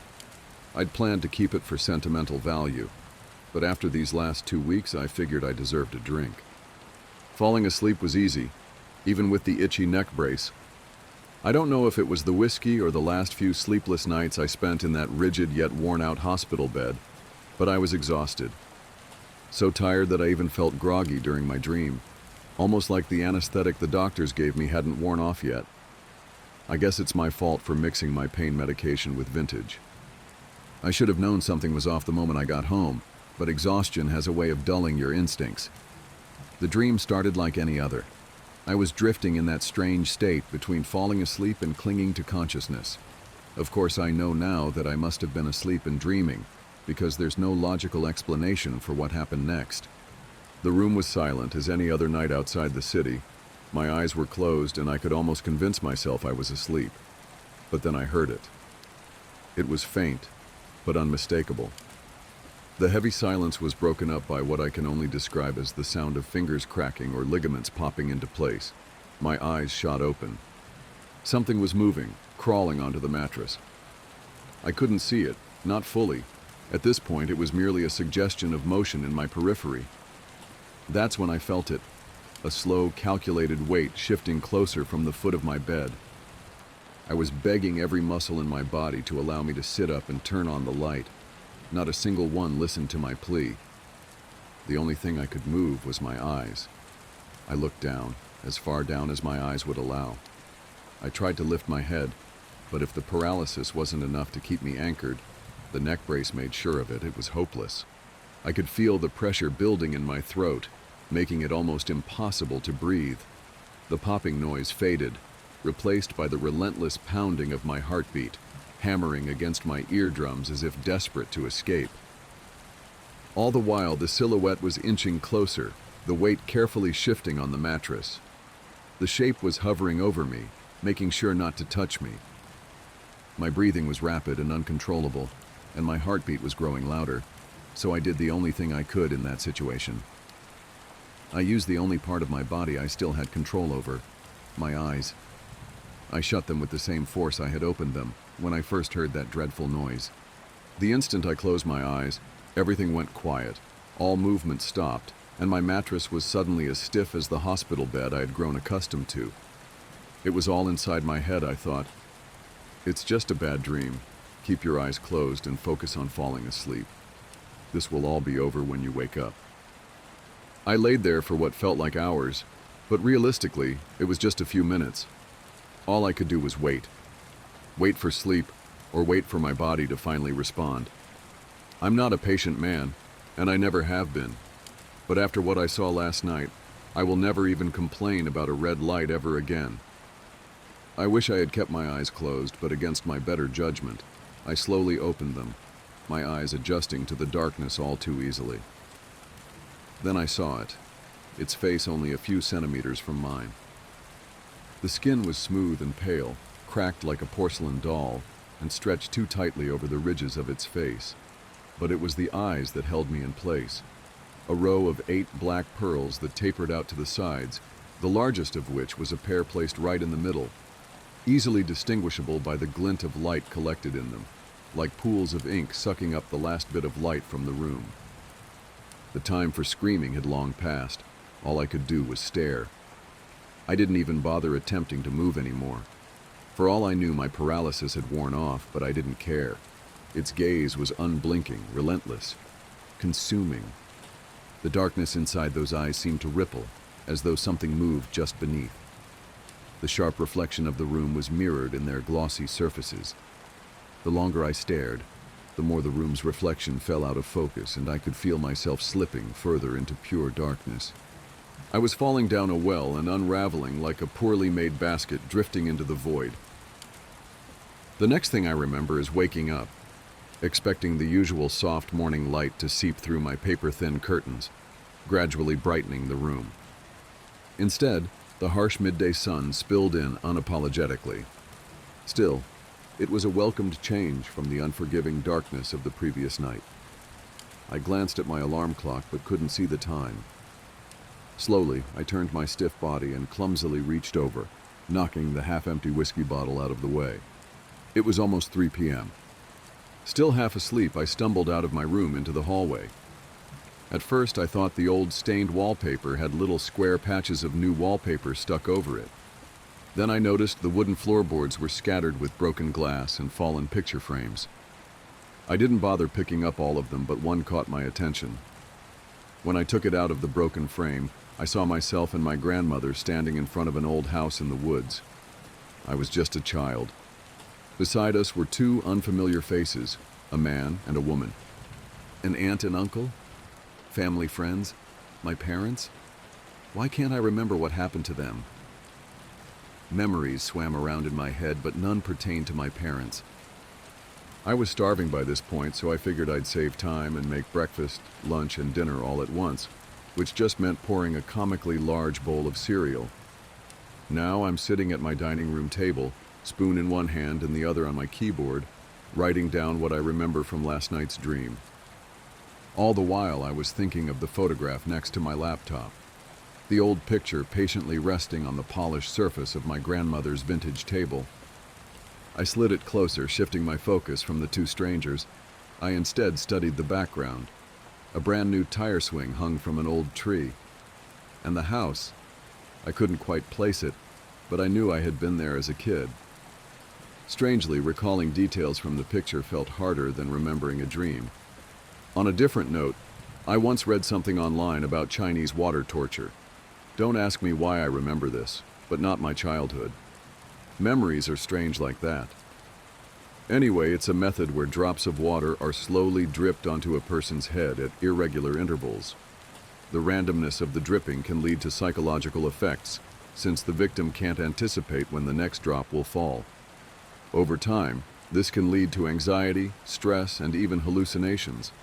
About halfway through writing this entry, I started feeling a faint, inconsistent dripping coming from the ceiling above me. I'd describe the source, but that would require me to get up, take almost 4 steps back, and painfully crane my head far enough back to even see the ceiling.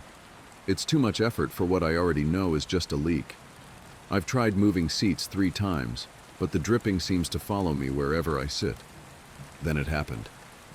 After finishing my cereal and absent-mindedly twirling my spoon, I swear I saw something. On the glossy surface of the spoon, a flash of movement caught my eye, a large shape skittering across the ceiling behind me. It moved like a shadow, but its color was a pale white. I saw it only for a second. It was swift and fleeting, but its form was unmistakable. A spider, bigger than a person, its 8 legs pushing and pulling it out of the room in one smooth, coordinated motion. I almost jumped out of my skin. I spun around as fast as I could, whipping my head back. The pain was immense, shooting through me like lightning striking the back of my neck. In my frantic attempt to look at the ceiling, I found myself on my hands and knees, staring at the floor. Slowly, I pulled myself back onto the chair. I was lightheaded, on the verge of fainting. I jumped at every black spot in my vision. For a moment, I just sat there trying to make sense of what I had seen. It was then that I recalled reading about water torture and how it can cause hallucinations, which oddly gave me some comfort. At least now the dripping has stopped. I'll post all I have written so far for part 2. I can't bear to sit here and write another word. Not after what I just saw. I think I'll message Joshua to come over. I can't be alone right now. I'll keep you guys updated if anything else happens. Expect another part soon. She sold happiness in glass jars. The poster read, "Happiness, sold in glass jars. Call today." And underneath the text was a phone number. I was walking home from a long, exhausting day of work when I caught a glimpse of the paper stapled on an old telephone pole. I took a picture of it, thinking it was amusing. I was going to show my wife once I got to our apartment, but I was caught up with chores and forgot about it. Dinner, dishes, laundry, packing a snack for our daughter, putting her to bed, then putting her toys away that she'd left out in the living room. Every night, It was the exact same routine. The next day, I awoke sleeping back to back with my wife. I always had to get up earlier than she did for my job, so I quietly got ready for the day and headed out the door. At work, I was updating the company's latest expense report. Most days were similar to this one. They were basically paying me to stare at a computer for 9 hours a day and input a couple numbers into a spreadsheet. I finished my work very quickly, so I decided to head out of the office early. It also helped that it was a Friday, and a lot of people leave early at the end of the week. On my walk back, I was thinking of what my life had become. I did this often. I always dreamed of traveling when I was younger. I wanted to drive across the country or solo backpack across Europe. Then I met Kelsey. Don't get me wrong, I loved Kelsey. I mean, I still do. We just don't have that spark anymore. When you meet someone and get in a relationship, whether it's meant to be or not, some of your personal life plans have to be put on hold. And then that relationship turns to marriage, and then you have a baby, then you have to enroll your daughter in a preschool, then you have to get a better paying job and work more hours and blah blah blah. I'm not trying to throw a pity party for myself. I'm just saying I wasn't exactly content with where I was in my life. I wouldn't have referred to myself as a happy person. As I took the same route home that I did every day to work and back, I walked by the same poster I had passed the day before. I don't know why, I really don't, but I decided to call the number. I figured it would be some joke. Maybe someone just picks up and says, "I love you," on the other end and hangs up. Or maybe it's a line to a sex worker. I had no idea what to expect. I called. It only rang once before someone picked up. "Hello?" a woman said. Hi, I'm calling about your poster, your ad?" "Oh, awesome," she said calmly. "When do you want to pick it up?" "Pick what up?" "The jar," she said, like it was the most obvious thing in the world. "Oh, of course, I realized then that I had left work early without telling Kelsey, so I could just go pick it up now and she'd be none the wiser." "What exactly is it that you're selling?" "I just told you. It's happiness, in a glass jar, like the poster said. Happiness keeps best in glass jars. They're more durable than, say, a plastic bag." Okay. Should we meet somewhere?" "For sure. I don't want you to end up being a creep or something, so let's go to a public place." The public place we decided on was a Starbucks parking lot a little over a mile from me. Now, I didn't think I was really going to be buying a jar of happiness or whatever. I was 99% sure she was going to sell me drugs. Maybe heroin would be in the jar. I remember thinking, oh no, happiness is probably a nickname for some street drug, and I'm going to a drug deal. What if she's a cop? Am I going to be arrested? But something inside me told me to keep walking, and so I did. I stood outside and texted her. "Me, I'm here." Her, "Cool, be there in a second." Me, "What are you driving?" Her, "Silver Camry." And as her final text came through, I saw her car pull in. She took a spot not too far from where I stood. I could see there was no one else in the car, which put my kidnapping fear to rest. She opened her door and stood on the pavement, looking around until her eyes met mine. I gave her a little nod of acknowledgement. She simply responded by waving her hand, gesturing for me to come over to her car, so I did. She was young, maybe mid-20s, with curly golden hair. Her skin was pale and contrasted with the all-black outfit she was wearing.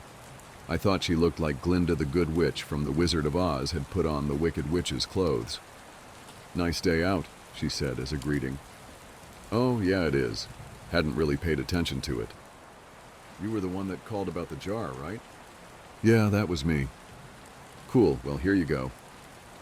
She handed me a very small glass mason jar. It couldn't have been more than 2 inches tall. Inside of it was a light. Not a light bulb, just light. It was like someone bottled up sunshine. It glowed even in the mid-afternoon daylight. It looked like a tiny sun, or a tiny universe existing in this little crystal-walled home. I was admiring it with no attempt to hide the awe on my face. Pretty rad, isn't it? What is it? You've asked that like 3 different times, I think. My answer is still the same. It is happiness. Happiness in a glass jar. What do I do with it? Keep it, she said simply. If you have any problems, shoot me a text. She started to get into her car. "Wait," I said. "I thought you were selling this. How much is it?" "Don't worry, man," she said with a smile. "You'll pay." She closed her door and I stepped out of her way as she backed up, then drove off. What the hell had just happened? What was I holding? I looked down at the jar again. Its radiance was simply mesmerizing. I put it in my pocket and could see its glow slightly through my pants. I began to walk home. What was just a nice sunny day quickly changed into a rainy one with clouds wrapping the sky. It was not forecasted that it would rain, or else I would have ridden the bus or subway to work that day. I jogged home trying not to get too drenched. I finally found shelter once I made it to my apartment building. I walked up to my door and found that my key wasn't on my key ring anymore. Shit, I can't believe I lost it again, I thought. I knocked on the door and said in a somewhat loud voice, "Hey babe, it's me. I don't know what happened to my key." I heard the door being unlocked from the other side. When the door opened, I was greeted by a large, heavy-set man with greasy hair and unkempt goatee. He said, "I think you got the wrong door, bud." "Oh," I said, disoriented. "My bad. Sorry. Have a good one." He let out a chuckle as he closed the door. Apartment number 33. I know that was my apartment. I know it was. I'd been in apartment 33 for 5 years now. But that was not my apartment. From what I could see inside, all the furniture was different. It was painted a different color. It was all wrong. I felt like I'd hit my head and was drugged. In that moment, nothing made sense. I pulled out my phone to call Kelsey so she could calm me down and tell me I just got confused for a second. But her contact wasn't in my phone. In fact, nothing was in my phone. I had no messages with her, no previous calls, no pictures. It was like my phone reset to its factory settings. Did that girl somehow switch my phone out when I wasn't looking? I would have just dialed Kelsey's number manually, but I couldn't quite remember it. I had known it by heart before, but not anymore. I needed to get back to the office. I had all my contacts backed up on my work computer. Since it was still raining, I hopped on the bus, which had a stop right in front of the apartment complex. I rode downtown toward my office, the whole time staring at my wet shoes, wondering what the hell was going on. We have a keycard access to our building, so only authorized personnel can get inside. I always keep my access card in my wallet, always.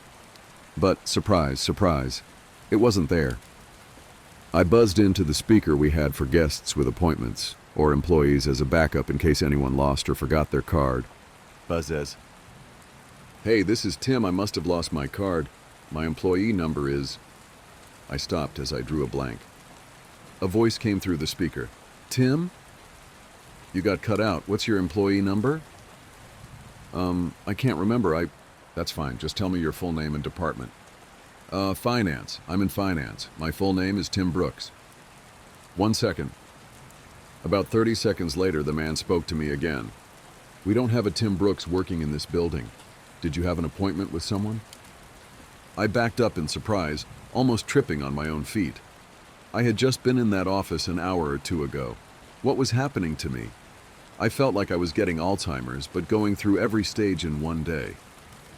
I stared at my hands, unsure if I was in the right body. I felt like the world around me was disintegrating. I wasn't in control. I was merely sitting inside somebody else's head, watching the world through their eyes. Just then, I got a text. I recognized the number immediately. It was that girl, the one who gave me the jar. I had forgotten all about it until I saw her text. Her. "Hey, how's it going?" I looked at my phone, dumbfounded. It made me angry she was so nonchalant about this. She knew what was going on. She had done this somehow. Me. "What the hell did you do to me?" Her. "The worst is yet to come." I was astronomically close to just chucking my phone as far as I could in frustration. I took the jar out of my pocket. It looked unchanged, still glowing just as bright. "What the fuck did you do?" I yelled at the jar, realizing I probably looked like a lunatic. As I stared at its glistening glass, I realized something. I didn't know what my wife's face looked like anymore. I knew her name. Well, I know it started with a K or maybe a C. I couldn't picture her in my mind. I knew I had a wife. I knew I did. Yes, because I had a daughter. I had a wife and a daughter. I just couldn't remember their faces then, or their names, or their birthdays, or any memories I had with them. I know they existed. They did exist. I had just seen them that morning, right? I couldn't remember how she looked, or what she smelled like. What was our first date? We had a wedding, right? What about our first kiss? Or my daughter, or was it my son? Maybe I didn't even have a kid. But my wife, or girlfriend, she was real. I knew she was. The thought was tearing me apart. I couldn't see her in my head. I couldn't recall a single fact about her. I was standing outside of the same building, but I was unsure why I was. Did I work there? I must work somewhere. The rain was accompanied by a chilly wind now. It was whipping at my face, making my nose and cheeks sting. I wanted to go home. I wanted to be with her. I wanted to be warm. I wanted to go into a shitty office job that kept a roof over my head. I wanted it all. I was soaking wet. I was miserable. I couldn't remember my parents or my childhood. Did I even have any friends? Why was I in the rain? I looked down at my hand. I was still clutching the jar. The only memory of my entire life I could concretely remember was that girl giving it to me, telling me it was happiness. It did not bring happiness. It brought pain. It brought suffering. I was more miserable in that moment than I'd ever been. My phone buzzed. "Break the jar, Tim." I looked at my other hand. With the setting sun and the rainy sky, I swear the jar glowed brighter than any streetlight near me. I didn't break it because I was following her instruction. I broke it because I was angry. I broke it because I was upset. I needed a release.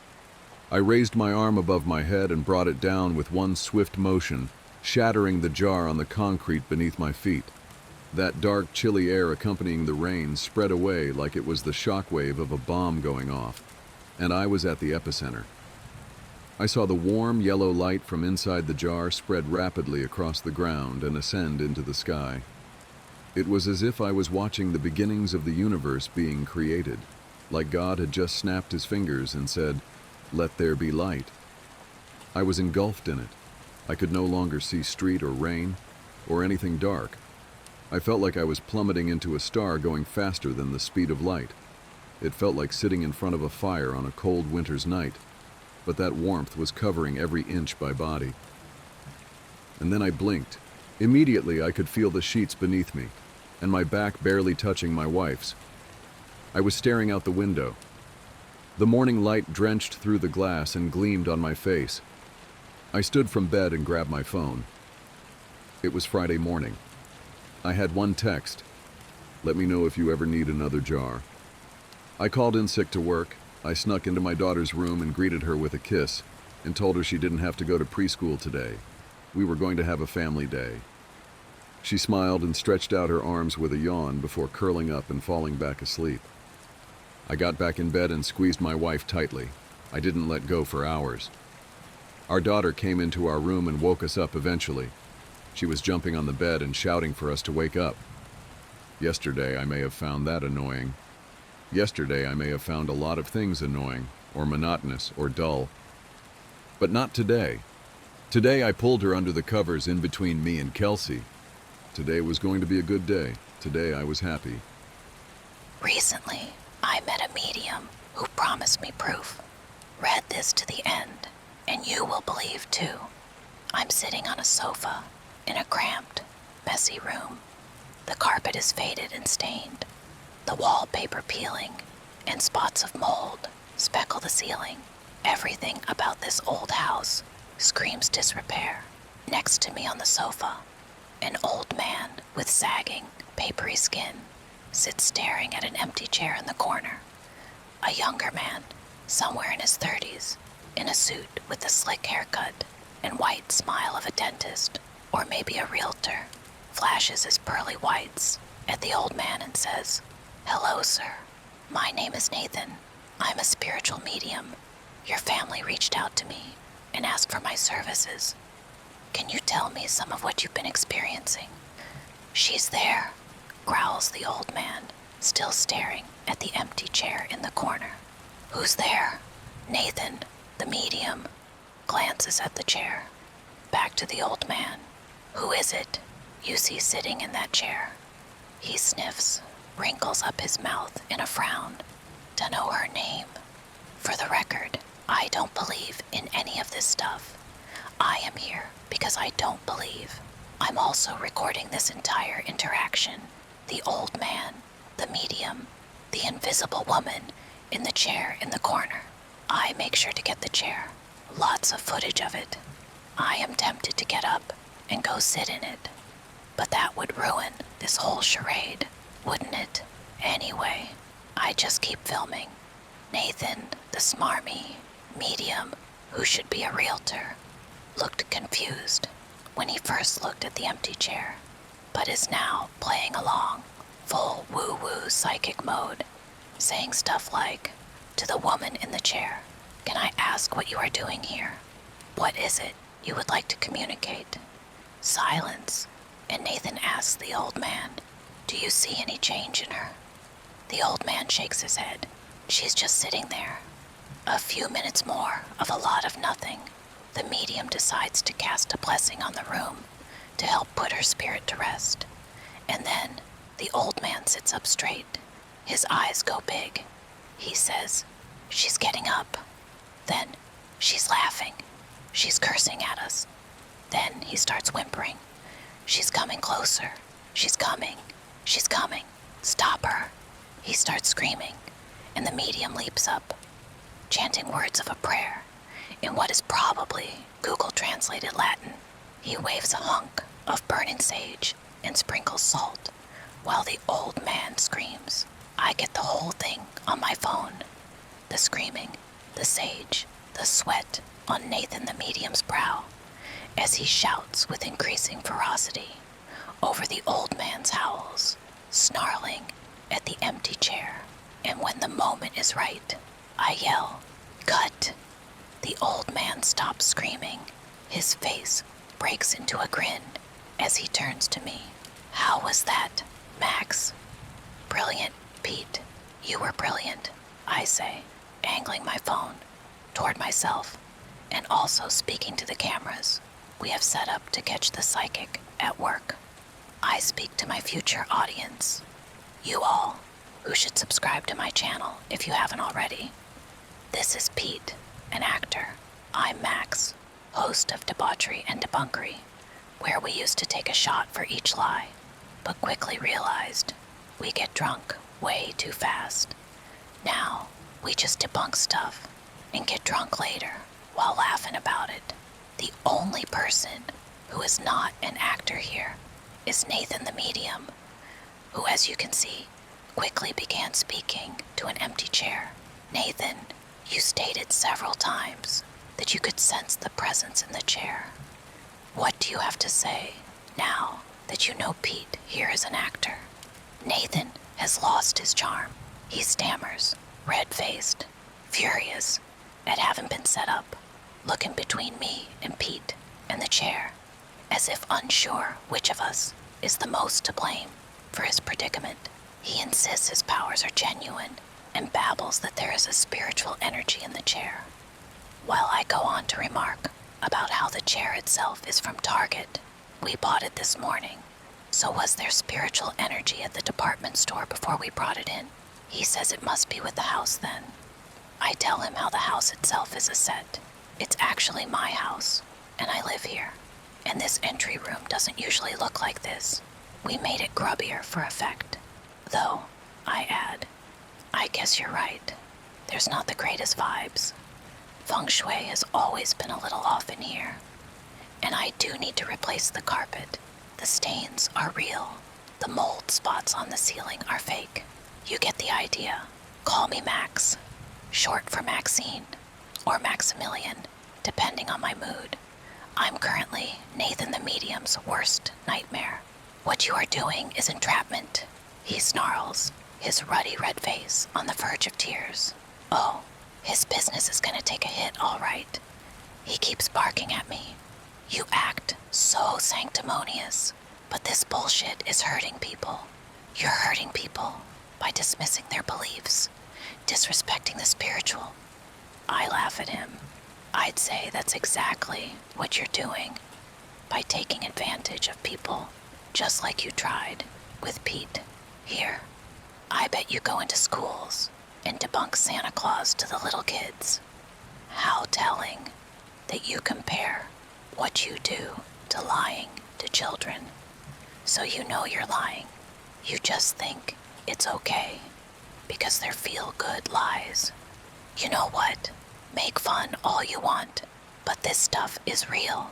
You're a fool to mess with it. He turns and storms out. My last shot of him is both middle fingers held up. His dramatic exit is marred almost immediately by his return moments later, his face now blank as thrusts a business card into my hand. For skeptics, he says, call her, and she'll make you believe. Thanks for the tip, Nathan. Probably won't, though. It usually doesn't work when people know ahead of time. Call her. She will make you believe, he repeats again before turning on his heel and striding out. I look at the card. It just says, make believe on one side, and on the other is an eye and a number. The eye has a nifty effect where it appears to always be looking at you. The card is matte black with simple lettering. I tuck it in my pocket. A few days later, Nathan the medium contacts me via text. The episode has already aired. I'm sure Nathan is pissed about it. No doubt, he's getting a lot of emails and calls. He's getting roasted in the comments. So is messaging me. It's not surprising. Probably to beg me to remove it, offer to bribe me. I've had all kinds of things. His message, when I open it, surprises me. Forget what I said about the card. Just throw it away, please. Now, I've always been a contrarian. Had forgotten about the card until that moment. But of course, after his request, I go digging it up. The matte black, the eye, the words, make believe, and the number to call. I call it out of curiosity, making sure to record the call. So I'll have material later for an episode if this turns into anything. There's no ringing, just a voice, connecting almost immediately. The address is redacted. Come if you want to believe. Corny, probably not worth the effort of a debunk, but the address isn't too far from my sister's house, and I have to visit her anyway to help her with a few things and talk about my brother-in-law. He's battling cancer. I make a note about it, and the next day, before I head over to see my sister, I swing by the address. It takes a while to find. A small psychic reading shop. More of a nook, really, tucked between a bakery and a bookstore. You have to go down a set of stairs to even find the door, and the room is so small, it feels like stepping into a janitor's closet. The woman inside is neither old nor young. She's somewhere between 30 and 50. An unremarkable bird of a woman with beady dark eyes and hair like a crow's wings. Glossy black with a bluish sheen, must be dyed. She's sitting in a chair in the corner, in a long black gown, stiff as a doll that's been posed. She has only one eye, which follows me as I step in and sit down in the chair opposite her. The other eye is shrouded in shadow. Also, the lights in here are very low. It's a nice effect, hokey, but visually arresting. Props to her for atmosphere. Minus a few points for being so cliche. Hello, Max, says the woman. So Nathan obviously did give her the heads up. So much for debunking. Even so, I ask her if I can record. She cackles a little and motions for me to go ahead. So I take out my phone and start recording us both. Though I don't have much hope for anything from this given. She's already been prepped for me by Nathan. Still, why not? I clear my throat and say, I'm told you can make anyone believe. Sure, she agrees. Okay, make me believe. Her head cocks, raven-like, and she examines me. Her eye drifts to the camera. Is this really what you want, Max? To be made to believe? Me and my viewers, and your viewers. Again, that throaty chuckle. How nice. All right then, Max, the debunker. I'll make a bargain with you. In 5 days, if I've made you believe, you publicly announce your belief before you end yourself and your channel. If you still don't believe in 5 days, nothing happens to you. The sheer gall of this lunatic, I can't help smiling. And myself and my channel, I echo. That's the worst bargain I've ever heard. Why would I agree to that? Because you don't believe. You believe you won't believe. And you're an arrogant shit who wants clicks. And making this bargain will give them to you. She makes actually a very good point. Also, she's right. I absolutely do not believe. I say as much to my camera, and then say, okay, crazy lady, fine, I accept your bargain, but just recording this to note that I have no plans to commit suicide, and if I appear to do so, and this lady has murdered me, I expect her to be arrested. She just looks at me with a flat, black eye. So how are you going to make me believe? I ask. Tell me the names of 3 people. She grunts. Kenji, I say. My brother-in-law. He dies on Friday. She says. Loses his battle with cancer. My condolences. Wow. Okay. Obviously, you did your research. It's called a hot reading, when a purported psychic will look up information about a subject before the reading and then recite facts about them that seem astonishing to the audience. Nathan told her I was coming, so she obviously looked up my brother-in-law and his condition. My brother-in-law could pass at any time. Friday is very specific, but it's not a bad gamble. I find it in poor taste. She throws out his death so casually, though, wagering her whole charade on his ill health. That one's too easy, she says, as if agreeing with my thoughts. Who else? Sarah, my sister, who is going through it right now with Kenji's illness. She shakes her head. Nothing much happens to her in the next 5 days, except for grieving her husband. Name someone else. What? Number? You said I can name anybody. I named Sarah. You can't make a prediction for her. She sighs and rolls her eyes. It's your episode, Max. There are plenty of more interesting options, but fine. Your sister Sarah forgets a bag of groceries and has to go back for it.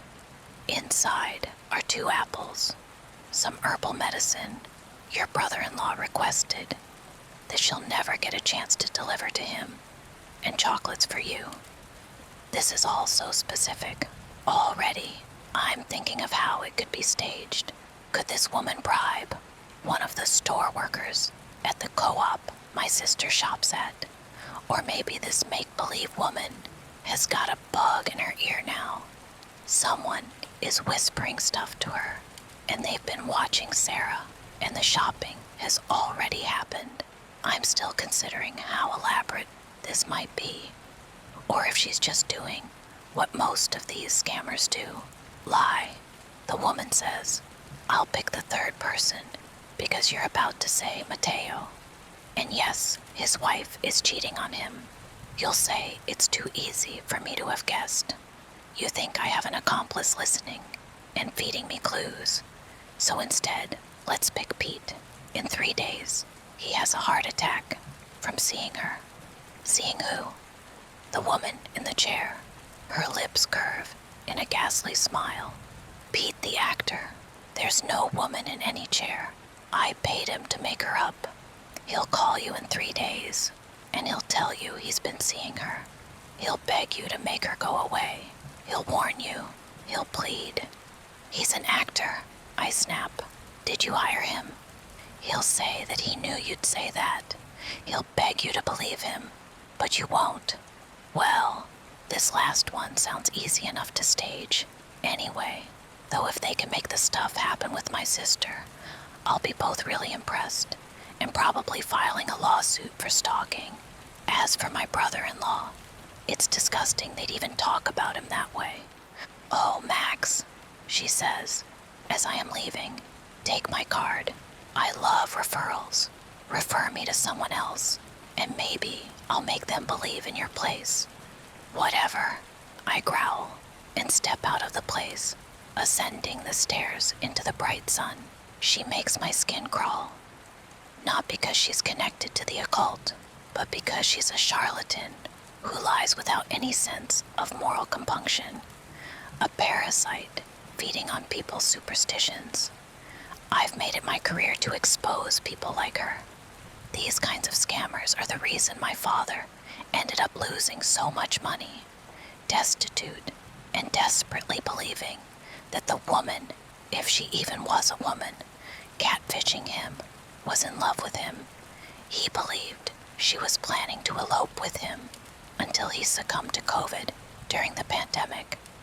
Exposing the lies can't bring him back or undo the harm that was caused to our family, but it might prevent someone else from falling for a similar scheme.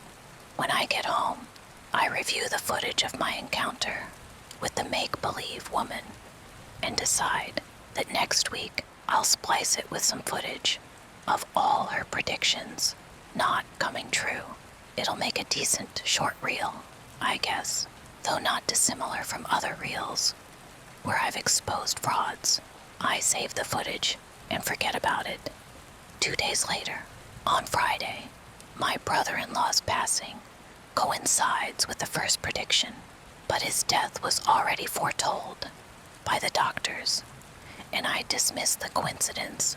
For the rest of the day, I am talking to family. I console my sister, Sarah. I spend the night and check in on her every few hours. She has barely stopped crying and hasn't eaten anything. The next day, I'm still trying to console her when my phone rings. It's from an unsaved number. I don't pick up, but it rings, and she tells me through tears it's fine, to please go and answer it. So I do. It is Pete, the actor. "Max," rasps Pete. "Max, thank God. She said she'll count you as a referral. You have to make her go away." "Who?" I ask, annoyance like an ice pick in my brain, because I already know who, already suspect. "The woman," he bursts, all but sobbing. "The one in the chair." I can't believe it. This make-believe lady actually did it. She actually reached out to Pete, paid him whatever she paid him. Not much, probably. He's an amateur actor we found on Instagram. Honestly, one of the reasons we hired him is because he came cheap. And now he's turned his shtick on me. I sigh. Yeah, very funny. Listen, I know who hired you. She said you'd say that," he bursts. "She said you wouldn't believe me, but you have to. Max, you have to." "Okay, look, this is inappropriate. My brother-in-law just died. I need to take care of family matters." "You have to believe. Max, you're the only one who can save me. You have to believe before tonight.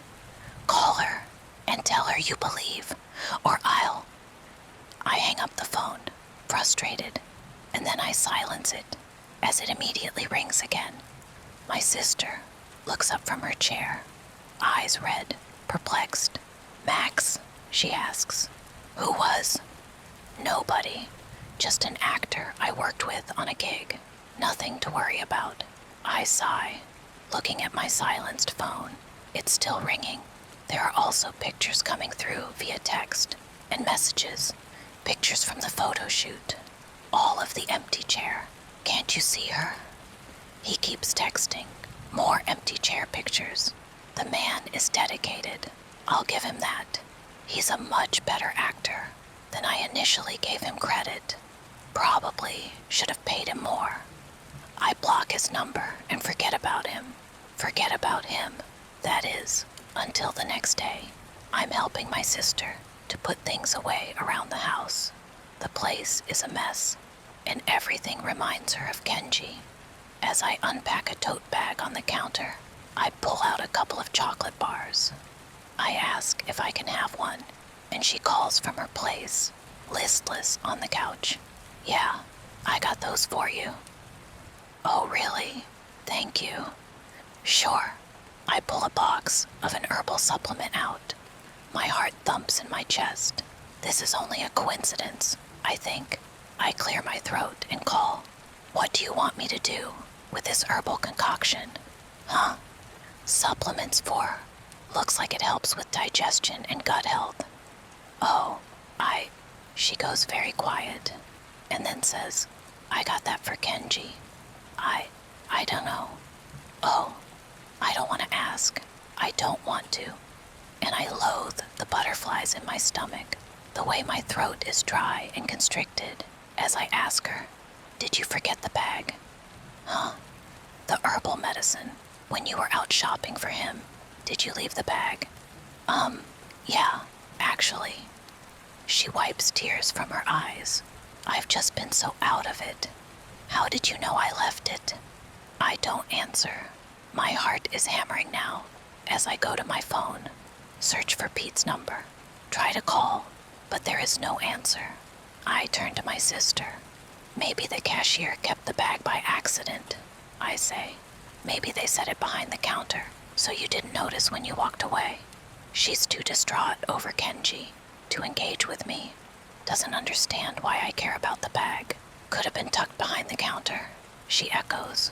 I cling to that thought. The make-believe woman bribed the cashier to hide the bag, and then to put items in it that my sister would normally buy. How else would the make-believe woman have known exactly what items would be in there? These scammers, I tell you, blood-sucking. It's insane the lengths they go to. But just in case, I retreat to the spare room, open my laptop, and check the footage of my recording with the make-believe woman. Check the date. She told me I had 5 days. Tomorrow will be 5. I have time. I repeat to myself, wondering why I'm being so uncharacteristically irrational when none of this is real. I paid Pete. I know he's acting. Why the fuck hasn't he called back? I call again. No answer. I go to YouTube and pull up the debauchery and debunkery video I released about Nathan, the phony medium. My heart settles as I watch it. The medium talking about his craft. This fucking fraudster. He goes on about establishing a psychic connection and how time is all wibbly-wobbly. Pretty sure he cribbed that from some sci-fi show. And as a consequence, he can see snippets from the future. It's all nonsense. I feel the comfort of the familiar, my skepticism sliding back into place. The camera shots of my house, the stage front room, the peeling wallpaper and everything. And there's Pete, sitting on the sofa, pretending. I can't wait for him to get to the part where I call cut. And he reveals he's acting the whole time. That's what I need to see to feel better. Hello, sir. My name is Nathan, says Nathan on screen, introducing himself to Pete. I'm a spiritual medium. Your family reached out to me and asked for my services. Can you tell me some of what you've been experiencing? She's there, says Pete. Who's there? Asks Nathan the medium, while Pete the actor keeps staring and says he doesn't know her name. And then my camera, zooming in on the chair. Number. Fuck me. No. I freeze the frame. Number. What the fuck? Number. She's there, staring out at me from the screen, staring through the screen, right at the camera. The woman from the psychic reading shop. The video proceeds as normal, the same as before, exactly as we recorded. My blood is pumping so loud, I can barely hear myself think. My pulse raging, drowning out the dialogue in the video as the medium leans forward and asks what the woman is doing now. Pete says she's just sitting there. The camera pans back to the empty chair, but it's not empty. The woman is sitting in it. The camera returns to Nathan the medium as he gets up and begins performing a blessing on the room until suddenly Pete sits up straight on the sofa and announces, "She's getting up. She's laughing." My throat constricts. My heart sledgehammers my ribs so hard I think I might go into cardiac arrest. The phone camera remains trained on Pete, on his hammy acting. Only now, instead of looking hammy, he looks genuinely terrified. He really is a better actor than I gave him credit. I hear my own voice chuckling under my breath on the recording, trying not to giggle at what I evidently thought was a great performance by our actor. And then finally, my phone pans back to the chair. I scream aloud in my room by myself and jerk back from my laptop. The woman is standing, lurching toward the camera, toward me. She's coming closer. Pete's voice screams on the recording. I'm cowering on the floor, gasping as the woman steps nearer, nearer to the camera, her face swallowing the screen. "Cut!" shouts my voice. Then everything is back to normal. The woman on the video is gone. There's only Nathan, red-faced and ashamed. As Pete and I tease him, I hear my own arrogant voice. I'm Max, host of Debauchery and Debunkery, where we used to take a shot for each lie, but quickly realized we get drunk way too fast. I slam my hand on the laptop to shut it, but then something occurs to me. If the woman was really there, if I wasn't seeing things, others must have noticed her too. I pull open the laptop again and skim the YouTube comments, all ordinary, and my heartbeat settles until I scroll to the most recent comments. Specifically, there's a bunch left by the user, Pete Hamsitup. It's the handle for our actor, and he has commented over and over, "Pete Hamsitup, I believe. Pete Hamsitup, I believe. Pete Hamsitup, I believe. Pete Hamsitup, I believe. Pete Hamsitup, I believe." I check Pete's Instagram account, the one we hired him from. His account is gone, deleted. I call Pete, and while the phone rings, "Max." The door bursts open, and my sister says, "Max, everything okay?" She's come because she heard me screaming over the video. "Can you see her?" I ask, trying not to hyperventilate as I turn my laptop toward her, rewinding the video to just before the cut. "Can you see anyone in the chair?" "What? No, it's just an empty chair. Max, what's going on?" But I push past her without answering. I need to get home, need to get to that staged front room. "Max," my sister shouts as I slam the door behind me. I try calling Pete again as I pull out of the driveway. His phone just keeps ringing. I call and call, then drop the phone, swearing as I nearly pancake a pedestrian. I'm so distraught. The pedestrian screams obscenities as I screech by. My phone rings again, and I pick it up wildly, wondering if it's Pete. But it's my sister, worried about me. I lie that I'm fine, running a red light and careening along residential streets, and finally screeching into my driveway. And I leap out, rushing up the front steps, through the porch, and into the stage living room area. See the chair, still empty. Thank God, everything still the same as on the day of Nathan the medium's visit. "Nathan, I need to call Nathan. Nathan," I burst as the call connects. "It's Max from Debauchery and Debunkery. I need you to make her stop. I pause, stammering over my next words, and grit my teeth and make myself say, "I'll take down the debunk video. I'll say you were right. Just make her stop." "Do you believe?" comes the tinny voice on the phone. Sure, fine. Just make her stop. If you believe, says the voice, you must publicly announce your belief before you end yourself and your channel. What? The blood in my veins turns to ice as I remember the deal, that absurd deal. If I believe, I end my channel and myself. If I don't believe, nothing happens. So Max, you'll be fine if you don't believe, says the small, rational voice in my head. If I don't believe, as long as I'm still a skeptic, But tears start into my eyes, the phone shaking in my fingers, because I'm looking at my texts and there's a new one from Pete. Hello, this is Jay on my grandfather's phone. He had a heart attack yesterday and passed away. Scrolling up to the previous text, it's just the picture he sent, over and over again, of the chair. But now, I see her. I fucking see her. And now I can't make myself unsee her. I can't. And I'm certain that when finally I see her in the flesh again and my 5 days are over, I'll end my account and myself. And oh, fuck me. How do I stop it? Please help me. I whimper into the phone.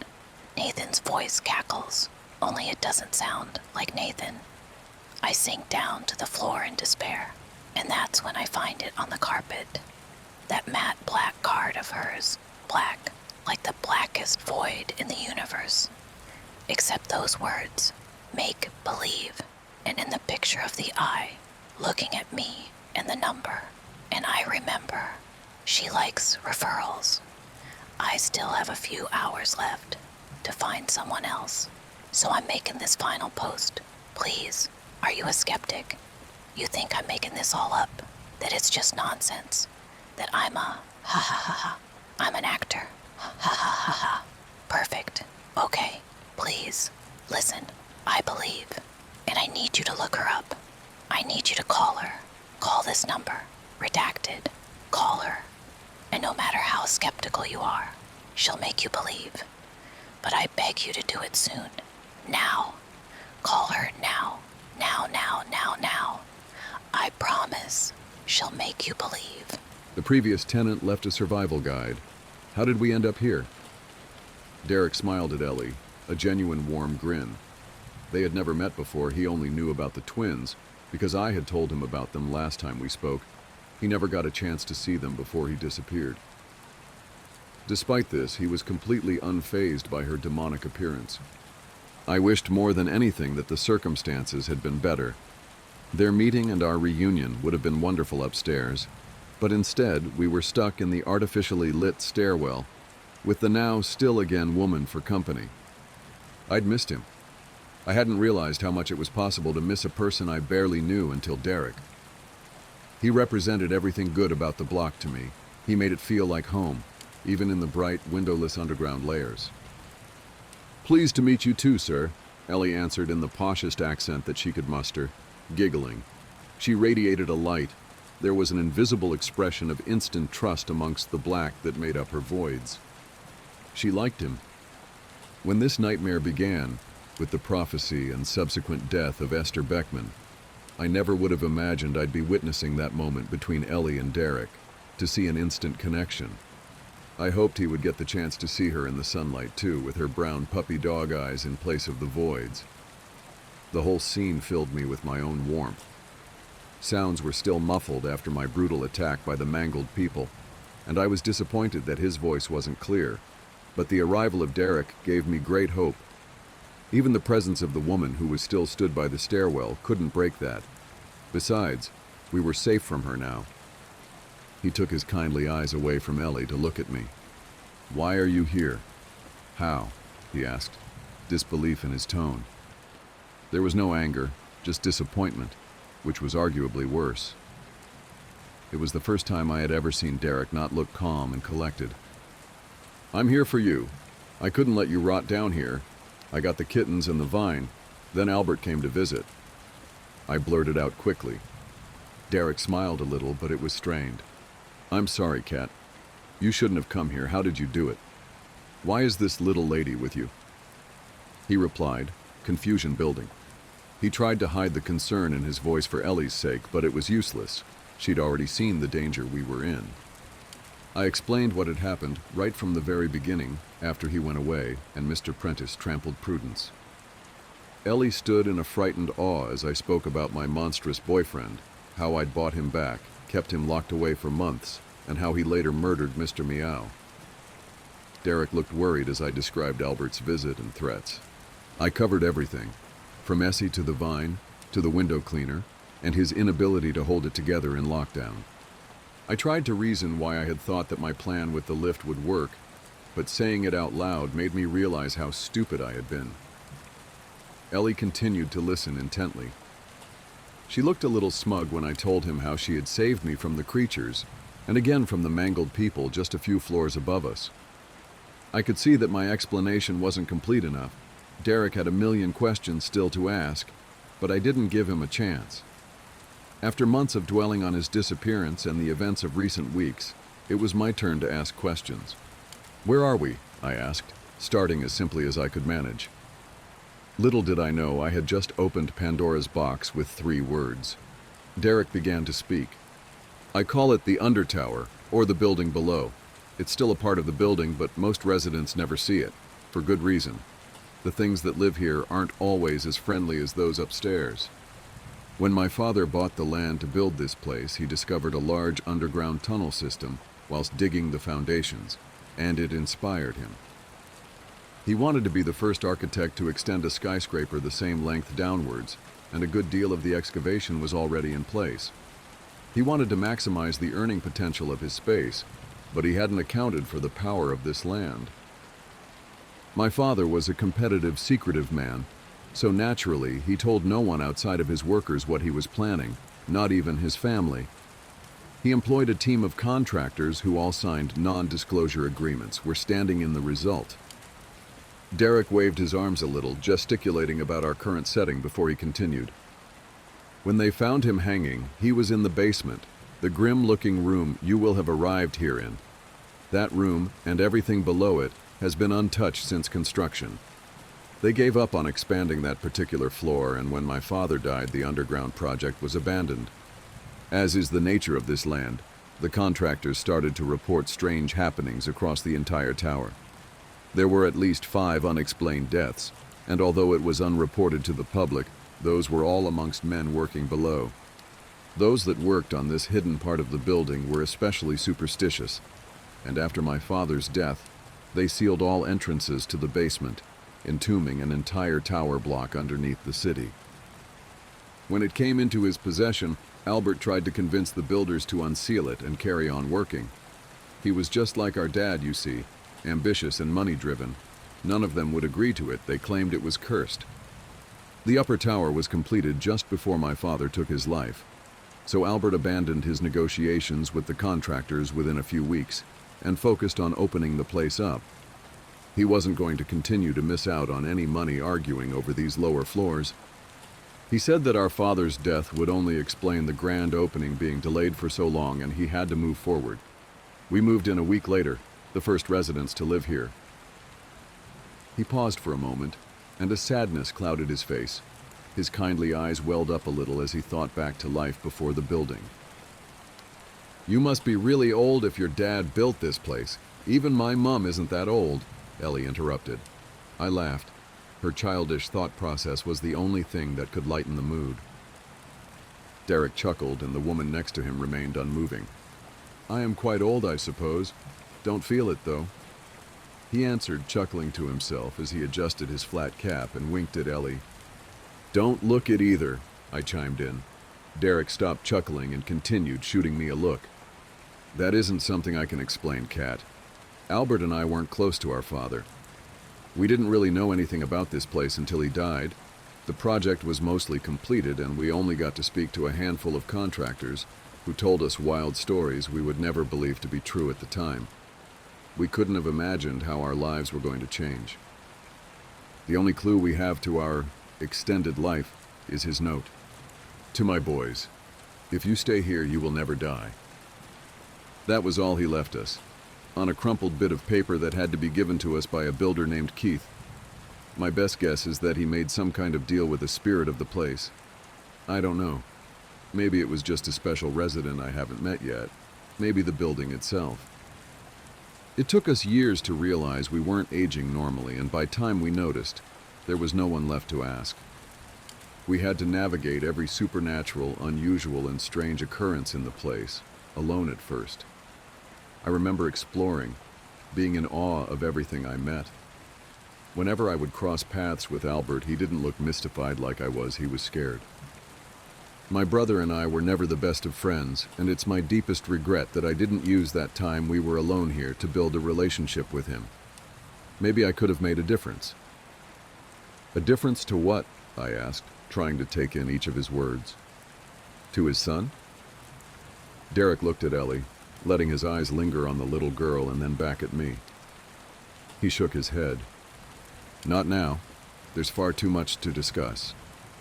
For now, we need to find a way to get you home. I considered protesting, but I could see the sadness in his eyes, and I didn't want to press. He was right. I'd put Ellie at risk for long enough, and I needed to get her back to Terry and Eddie safely. Have you been here this whole time? If you can't get out, then we have no hope. I whispered to Derek as he put an arm around Ellie's shoulders and prepared to move. He sighed a little. You met my brother Kat. The consequences of my escape would be huge for the block. He's not appreciative of the way I conduct myself. He prefers to take what the building gives and make it harmful, twist it into something bad. I prefer to live with it. I don't believe anything here is evil, except maybe him. I tried to let it go. I wanted to keep moving, but things weren't adding up. But Albert said, the kittens and the vine. He said they were a cry for help. He lied. It's in his interest to keep me away. Yes, I helped them live. It gets lonely down here. When he discovered the plant, he took it off me immediately. Albert bought down one of the cats to feed to the thing he keeps on floor -10. I stopped him. He let me keep it because I suppose somewhere deep down he pitied me. I nurtured that little cat until out of nowhere the kittens were born. It was amazing. Love created new life. The cats were great company, and I would have freed them if I could, but I never let them out. I didn't have a clue how they got out until you mentioned a grate in the wall. He looked me up and down as he spoke, eyeing me unusually. It wasn't an entirely mistrustful look, but suspicious nonetheless. So how do we get out? Ellie asked. Well, last time your friend's garden got me out of here. He crouched to speak to her on eye level. We planted a garden for you, but you never came. She huffed in retort. I know. My mean brother told me how beautiful it is. I hope I get to see it one day. He's made it a bit harder this time. He stood up and addressed me again. I used to go through the basement. There's a stairwell. It's just sealed up, you have to break it. The lift will only bring you down, you can't get home that way. So let's go, I urged, reaching for his hand. Then I saw it. I hadn't noticed. I had been too focused on his kindly eyes. Derek was missing all 4 fingers on his left hand. He looked at the floor as I struggled not to stare. What he did to Jamie. If I even just enter the basement, it will happen to me. I tested it. You can see the results. He lifted his stumpy hand. I don't know how I got that cat to give birth. And I don't know how Albert does anything that he does to the things that live here. I just know that if I step in that basement, I'll die. He looked devastated. Despite the relief that he hadn't gone straight in and done much worse damage, I knew the loss of his fingers would be major for him. He was, after all, first and foremost a gardener. I'll walk you there, Kat. Make sure Albert lets you go, but I can't come with you. I wanted to scream, loud enough to hurt any ears left on the mangled people upstairs. I wanted to shout and tell him that after all I'd been through, I wasn't going to leave without him. But the horned little girl beside me had thrown a lot of complications out there. Defeated, I nodded. Derek turned to the still woman. I'll be back to visit Angela, I promise. But please let these ladies leave safely.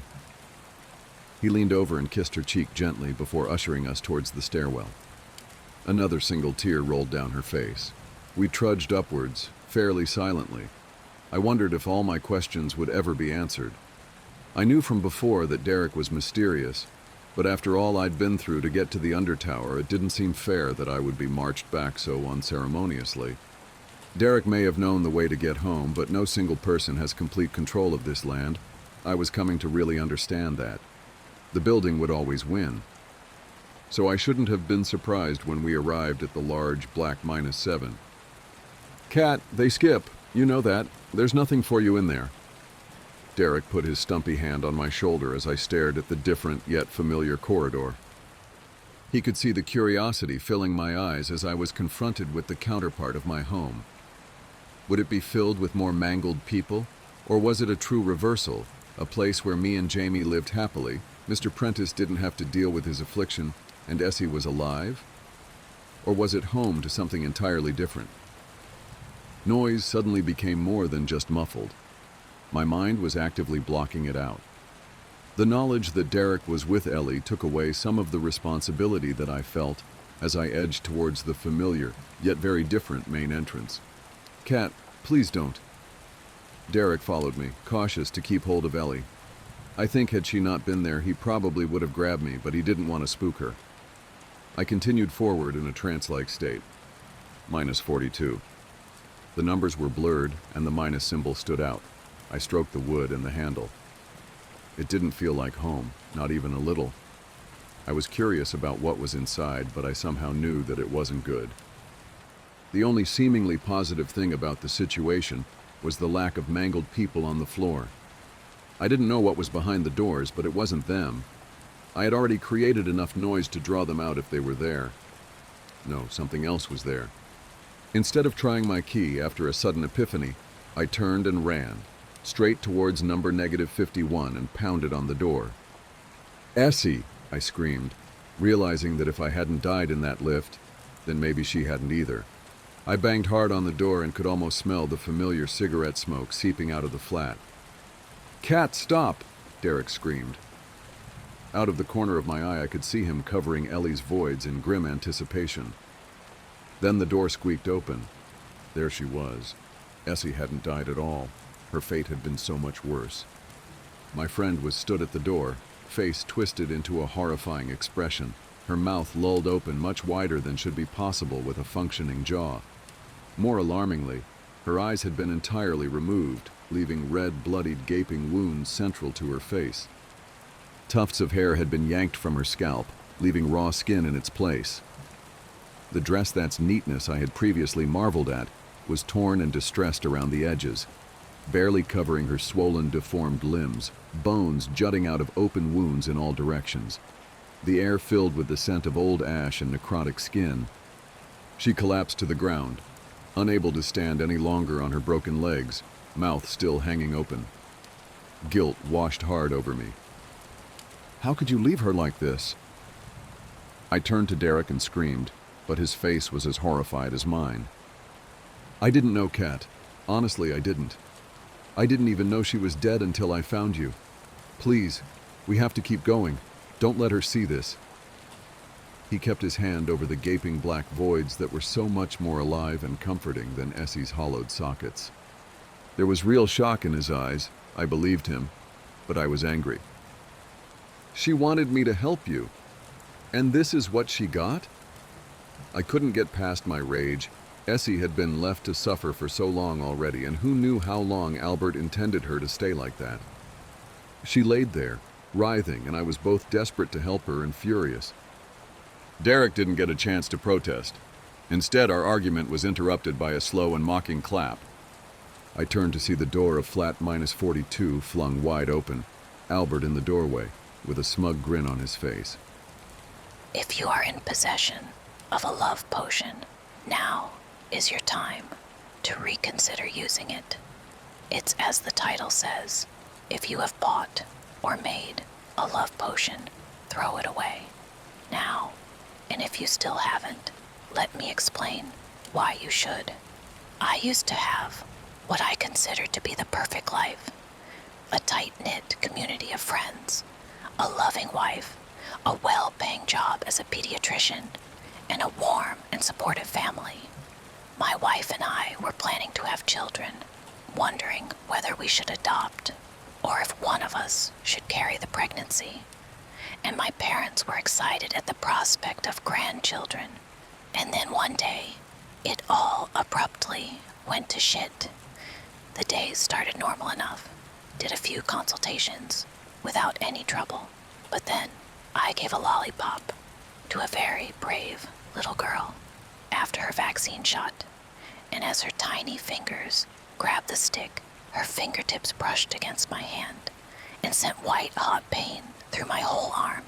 Taken aback, I quickly snatched away my hand, big eyes peering at me curiously. I played it off as static shock, but it kept happening. Coming back from work later that day, I leaned in to kiss my wife. The second our lips made contact, I reared back in pain. Kissing her felt like putting my mouth on hot iron. Seeing me in pain, panic seized her, and she tried touching my arm in a comforting gesture. But again, the contact of her skin against mine sent a jolt of pain so violent, I took several steps away from her. See, call an ambulance. At the ER, the doctors were pretty much the same. If they wore gloves and only touched me for a short time, it was fine, like taking out a tray of baked goods. With oven mitts on, the second naked skin made contact. However, the pain was unbearable. Their first thought was an allergic reaction. They asked me what I'd done or eaten that day, but I hadn't done anything out of the ordinary. I'd put on the same cologne, eaten the same lovingly cooked breakfast, drunk the same coffee at the same coffee shop, eaten the same sandwich from the same bakery, as it could be a matter of repeated exposure to the allergen. The doctor prescribed some blood work. I anxiously waited for the results. That first night in bed with my wife was hell. Force of habit kept making us touch by accident. A playful and reassuring foot on my shin felt like having the skin of my leg peeled off. An attempt at hugging her ended with me jumping clear of the bed, wailing, her fingers brushing my face as she turned in her sleep. A white, hot iron poker dragged across my eyes. I ended up sleeping on the couch. The blood work came clean. A neurological issue was the doctor's next guess. They made me do an MRI to no avail. Something in the staff's eyes turned off then. A light, I later learned, was their desire to help, extinguishing itself with a speed that meant it had never been very strong to begin with. It was obvious that they no longer believed me, that they thought my pain was psychological, somatic, and therefore, in their mind, no longer real. They weren't the only ones. Over the course of the following months, my wife's support waned until it turned into resentment. She took the fact that I couldn't touch anyone as a sign that I didn't want to touch her, that it was, somehow, a repressed homophobic part of me that was balking at the idea of starting a family together, and manifested it that way, which was ridiculous. I hadn't dated men since high school, 15 years ago. I hadn't even had feelings for one beyond friendship. The first and only man I had fallen for had become my first girlfriend. My wife knew all that. It had even become an inside joke about how effective my gaydar was. It did nothing to appease her doubts. Sometimes it made me want to scream at her, to yell, "What about in sickness and in health, huh?" But other times, I understood. What if she was right? And even if she wasn't, didn't she have the right to be angry? What if we had a child, and I couldn't even hold it? Little by little, everyone around me left, or I cut them off. My wife was the first to go, of course. I knew she had been cheating on me for a few weeks by the time I offered we divorced, leaving her hurt, but the look of relief on her face when I offered we end things hurt even more. I went back to my parents' house, looking for comfort, but even there, I quickly felt unwelcome. My family had always been very tactile, My parents' attempt at comfort, almost always involving a hug, a pat, or a comforting hand on my arm, all of which I kept evading. I tried meeting with my friends, but it always made me incredibly anxious. In summer, the heat made it hard to cover enough to avoid touch. In winter, it was easier, but even then, overheated interiors were hell. Worse than the pain was the constant fear of it, of a store clerk's fingertips brushing my palm when handing me back my change, of a stranger bumping into me, of a friend absent-mindedly leaning in to kiss my cheek. All those casual brushes of skin I had never thought about before that now brought pure agony. I felt like there was never enough layers of protection between myself and the searing pain other humans could inflict me. Unsurprisingly, my work too suffered from my new condition and subsequent paranoia. It was a bad look for a doctor to treat all of their patients like they were highly contagious, always wearing gloves, keeping touches to the strict minimum. I tried to compensate by being very friendly, but it was like both children and parents could feel something was off. The kids got restless. The parents started to suspect I had some sort of problem. Add word of mouth into the mix, and the number of patients coming to my office declined steadily. You would think eventually I'd build some pain tolerance, but if anything, it got worse. The oven mitts getting slimmer and slimmer. Soon I couldn't take the subway during rush hour, even clothed from head to toe, and could only go out when there were less people in the streets. I had to ask a colleague to put me on sick leave because I couldn't do consultations anymore. A year after the symptoms had first appeared, and I was at rock bottom. That's when I met Frank. I was at a cafe, so tired and miserable. I didn't look where I was going and bumped into him. I braced myself for misery, tensing every muscle, but nothing happened. Completely taken aback, I held the hand he offered me to get up. Without thinking, I was already regretting my choice when our palms closed against one another. But then, nothing. No pain. "Hey, you all right?" he asked. But I just stayed there frozen, gaping at him, hand tightened around his, feeling the touch of another human being for the first time in a year. I had never realized how real of a phenomenon touch starvation was. Of course, as a physician, I knew it was a thing, but it was different to experience it myself. As horrible as the deprivation had been, the euphoria of being able to touch someone again was unlike anything I'd ever felt before. The rush of endorphins was such a high, I almost swooned like a cartoon character. Coupled with our accidental bumping into, it seemed like a scene straight out of a romantic comedy. Love at first sight. Cue the violins and the platitudes about time stopping. "Are you okay?" Frank repeated.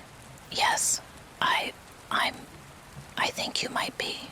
My soulmate was not something I could just spring on the man, so having completely forgotten everything I'd painstakingly memorized in my teenage years about how to act around boys, I blurted, "I'm Nadia. Can I have your number?"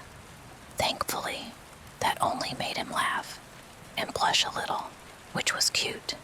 He probably thought he was living something completely unreal. You and me both, buddy. When I went back home, I realized just how ridiculous I'd been. What if this had all been a coincidence? What if I was just cured? I went to hug my mother that night for the first time in a year. It felt like being burned alive. After a good, long cry alone in the bathroom, I came to terms with the reality of the situation. It really was something about Frank, and only him. Unsurprisingly, we quickly started dating after that, which led to a lot of soul-searching. I'm 33 and had been identifying as a lesbian for the last 13 years, so it was a massive shock to fall for a man. It made me queasy to think my ex-wife might have been right, that it might have been my subconscious trying to tell me life with her wasn't what I really wanted, even if it had seemed so real. Dating Frank was fine, for the most part. Touching another human was a luxury I had clearly taken for granted. Every time we held hands or hugged was incredible after months without it. More intimate gestures were more complicated. Kissing was still mostly okay, but as much as I had missed the touch of another human, anything beyond that made me really uncomfortable. I tried a couple of times to psych myself up when we were kissing, and his touches turned more pointed, but I just didn't feel any of the desire I'd felt for my ex-wife or girlfriends over the years. And I wasn't a teenager anymore. I knew what desire felt like for me, and I knew that I didn't feel it for Frank. But he was also the only human whose touch wasn't physically painful. At least Frank wasn't pushy. Of course, he was a bit bummed that intimacy between us was going at a snail pace, but he was content to wait. I had told him that I had a condition that made touch difficult, and he was very understanding. I love you, and I'm not going anywhere. I'll wait for as long as it takes, he told me.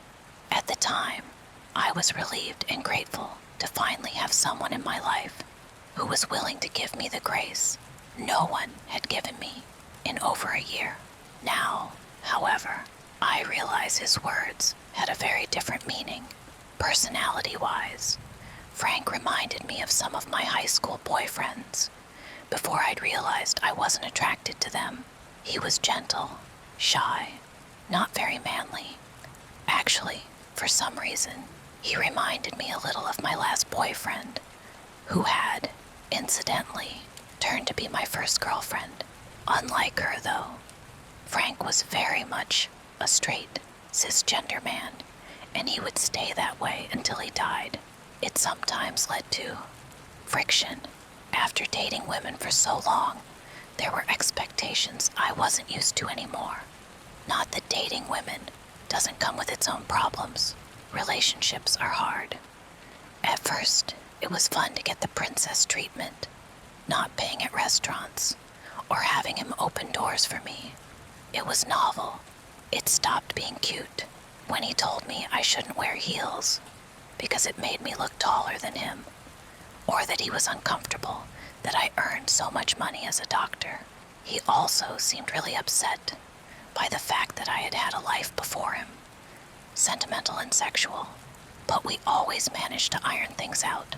While this was happening, I kept thinking a lot about my first girlfriend, Aurora, and how different our relationship had been from the get-go, even when she'd still looked like a man. We'd broken up ages ago, but for some reason, she kept popping up in my mind. After a bit, I realized I might have missed her. She wasn't the only one, beyond the isolation that had come from my debilitating fear of touch. Being a lesbian had been such an integral part of my identity for so long. I felt deeply uncomfortable reconnecting with my friends now. I didn't feel like I belonged to the bars, cafes, or club I'd gone to. Didn't want to talk to the friends who's been at our wedding with my ex. I was all the more uncomfortable that I'd let a lot of biphobia fly from said friends over the years, and was now terrified of reaping what I'd sown. And then, one day, everything came crashing down. I was getting bubble tea at a little shop near my house when I heard a voice call behind me, Nadia, and there she was, Aurora. She was a vision, radiant, like her name. She looked exactly as I remembered her, and yet nothing like it. The numbers of piercings on her ears and face had doubled, and new tattoos had bloomed on her arms, some covering older, less well-made ones. Her style had gone from chaotic young goth to sophisticated older goth. and it suited her perfectly. "Aurora," I whispered. "I can't believe it's you. It's been ages. How have you been?" I could have just said everything was fine, but it wasn't. Not really. And so, actually, this last year's been really weird. Aurora had always been into weird stuff. Astrology, the occult, witchcraft, that kind of things. That was one of the things that had contributed to our breakup.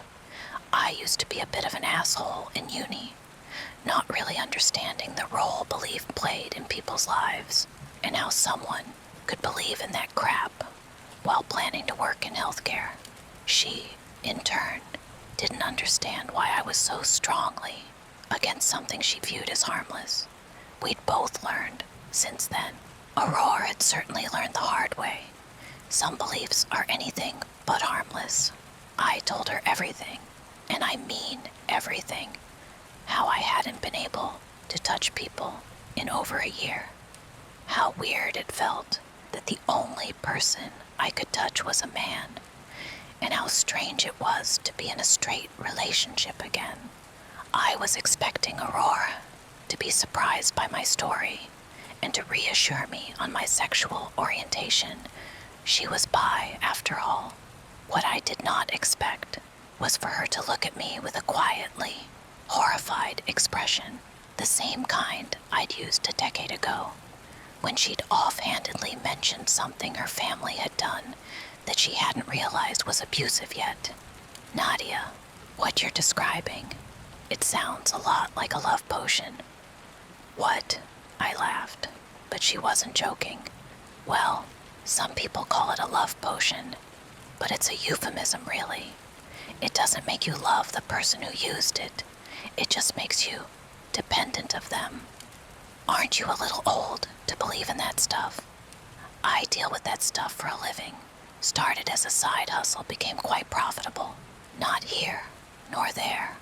So what? I'm telling you about my very real problems, and you just see an opportunity to sell me some woo-woo shit. Are you planning to rope me into an MLM scheme next? Nadia, you had everything you wanted in life. Are you telling me that without that freak disease, coming seemingly out of nowhere, you would have dropped your tight community, gorgeous and loving wife, and high-paying job for some random guy named Frank who's insecure about his height? Fuck. Aurora was right. This wasn't like me, man or not. I had never been the type to fall in love with a stranger, and even if my preferences had suddenly changed, I had plenty of male friends and acquaintances who were way more my type than Frank would ever be. But why? How? I couldn't imagine why anyone would use a love potion on me, especially a man. There were thousands, if not millions, of women way more conventionally attractive than I'd ever be. Also, how had Frank even managed it? Didn't a potion need to be drunk in some way? How had a stranger managed to poison me? "Listen, I need to get back to my day job," Aurora said, "but give me your phone number, and we'll get to the bottom of this." I took out my phone, the background picture, a photo of Frank and I, that was now starting to feel more unsettling than cute. My uneasiness was nothing compared to Aurora's reaction. Her face blanched when she saw it. "Nadia, that's Francis Cunette." That couldn't be. I knew Francis Cunette. He'd been one of Aurora's friends, pre-transition. He'd had a crush on me, and had been incredibly obnoxious about it. Creepy even. Aurora hadn't liked his behavior at the time. Even more so when her group of friends had started acting like it was fine. Just boys being boys. She'd completely cut ties with them after that, investing in her other friendships and our relationship, which had eventually helped her figure out who she was. What? There's no way I would have recognized him. Would you? After that first incident, I made sure you wouldn't cross paths. Fuck, that was probably why I'd been thinking about Aurora so much in the last few months. She was the link between me and that creep I'd thought to be a stranger. I had kissed Francis Junet. I had very nearly had sex with Francis fucking Junet. I was gonna be sick. Can I make it stop? Aurora's expression became very somber, and my stomach dropped. Yes, but it's not easy. I left the bubble tea shop, absent-mindedly running my hand through the new piece of jewelry around my neck in a self-soothing motion, and immediately called Frank. I demanded that we meet that night. He must have misread my tone, mistaking my nervousness for eagerness, because when I came to his Housemanian apartment, everything was suspiciously clean and tidy. Even the gigantic mirror embedded in the wall was spotless. I could imagine why he'd cleaned it. I didn't let him kiss me or get near me. His touch might have not hurt, but it did not bring any comfort anymore. Instead, it made my skin crawl. Frank, I know about the love potion. The love. He stared at me with wide eyes. I think his surprise was genuine, because the question he asked next definitely wasn't, "Babe, what are you talking about? Please, don't play dumb with me. I know you're the reason why I can't touch other people." "Oh, because you want to touch other people," he said, with a derisive tone and an ugly expression of dismissal, despite not being attracted to him in that way. I had never found him ugly until that very moment. "Francis, I haven't been able to hug my parents in over a year because of you." The name gave him a pause. "So you remember me?" "Now I do. Yeah, you've changed a lot, and I only saw you once or twice then." He'd sent me SMS for months, stalked me on Facebook, tried to get in contact with me through common acquaintances, but Aurora had shielded me from the worst of it, so I'd barely seen his face. Would it have changed anything if I had recognized him earlier? His brow pinched, his eyes watered. It was unsettling. What right did he have to cry? I've always loved you, Nadia. Always. But it was like you didn't even see me back then. You only had eyes for Nicholas. I shuddered when I heard the disgust in his voice, but did not correct him. I did not want him to know anything about Aurora's life, now that he was out of it. And then I saw you again at the cafe I had just started working at, and it was like fate, he continued, oblivious to my discomfort. I knew I couldn't let you go again. That was 10 years ago, Francis. So, what's a decade in the face of true love? This isn't true love, I yelled, appalled. Of course it is. Now you finally need me, like I need you. But I don't need you. Not really. I don't even love you. I just don't have a choice. You say that now, but if we spend more time together, then I'll just resent you more. Now I was the one crying. Please, let me go. Move on. There is a way to do that. I know about the fucking ritual. I'm not doing it, he said, cutting me. The tears were still there, on his cheeks, glittering in the low light, but his voice and face were hard, cruel, determined. Now that he finally had what he wanted, he wasn't going to let go. The ritual to get rid of the effects of the potion was a week long. It required both the user and the recipient's willing involvement, and Francis would indeed never do it. I could see it clear as day. He might pretend he would, if I begged or screamed or cried enough, if I left long enough, but ultimately he would bargain, would postpone, would blame. He already was. And how long until my own energy and patience ran out? How long until I was too exhausted to leave? I see, I said quietly. I took hold of the pendant Aurora had given me, my fist shaking as I held it in a tight grip. I took one long look at the man who had taken nearly everything from me, the man who had poisoned and isolated me, just so that I would look his way, and with all the hatred I felt for him. I pulled the pendant quickly, as hard as I could. The band of the necklace went taut, then snapped, the metal clasp breaking more easily than it ought to. I don't know what I expected to happen. Aurora had been purposefully vague about what the results would be. The old and massive mirror behind Frank started rippling. I frowned, unsure what I was seeing. It was so dark. Had it been this dark earlier? All of a sudden, a gigantic hand came out of the reflecting surface. It closed around Frank's entire body, cutting his breath. I heard bones break. Not a drop of the blood that poured from his mouth made it to the ground as the hand behind the mirror retreated. It's been 2 months since then. Frank has been reported missing. Wherever his body is, I don't think the police will find it. I've resumed work, and patients are slowly trickling in again. I could leave my parents' house, but I think I'll stay a little longer. It feels too good to get to hug them in the morning. I've also reconnected with my friends, giving them an edited version of what happened. One that involves drugs and an abusive relationship, but no love potion. I'm unbelievably grateful for their hugs of comfort. Maybe in a few months, I'll contact my ex-wife again, explain what happened. I don't want her to feel guilty, but I think she deserves to know.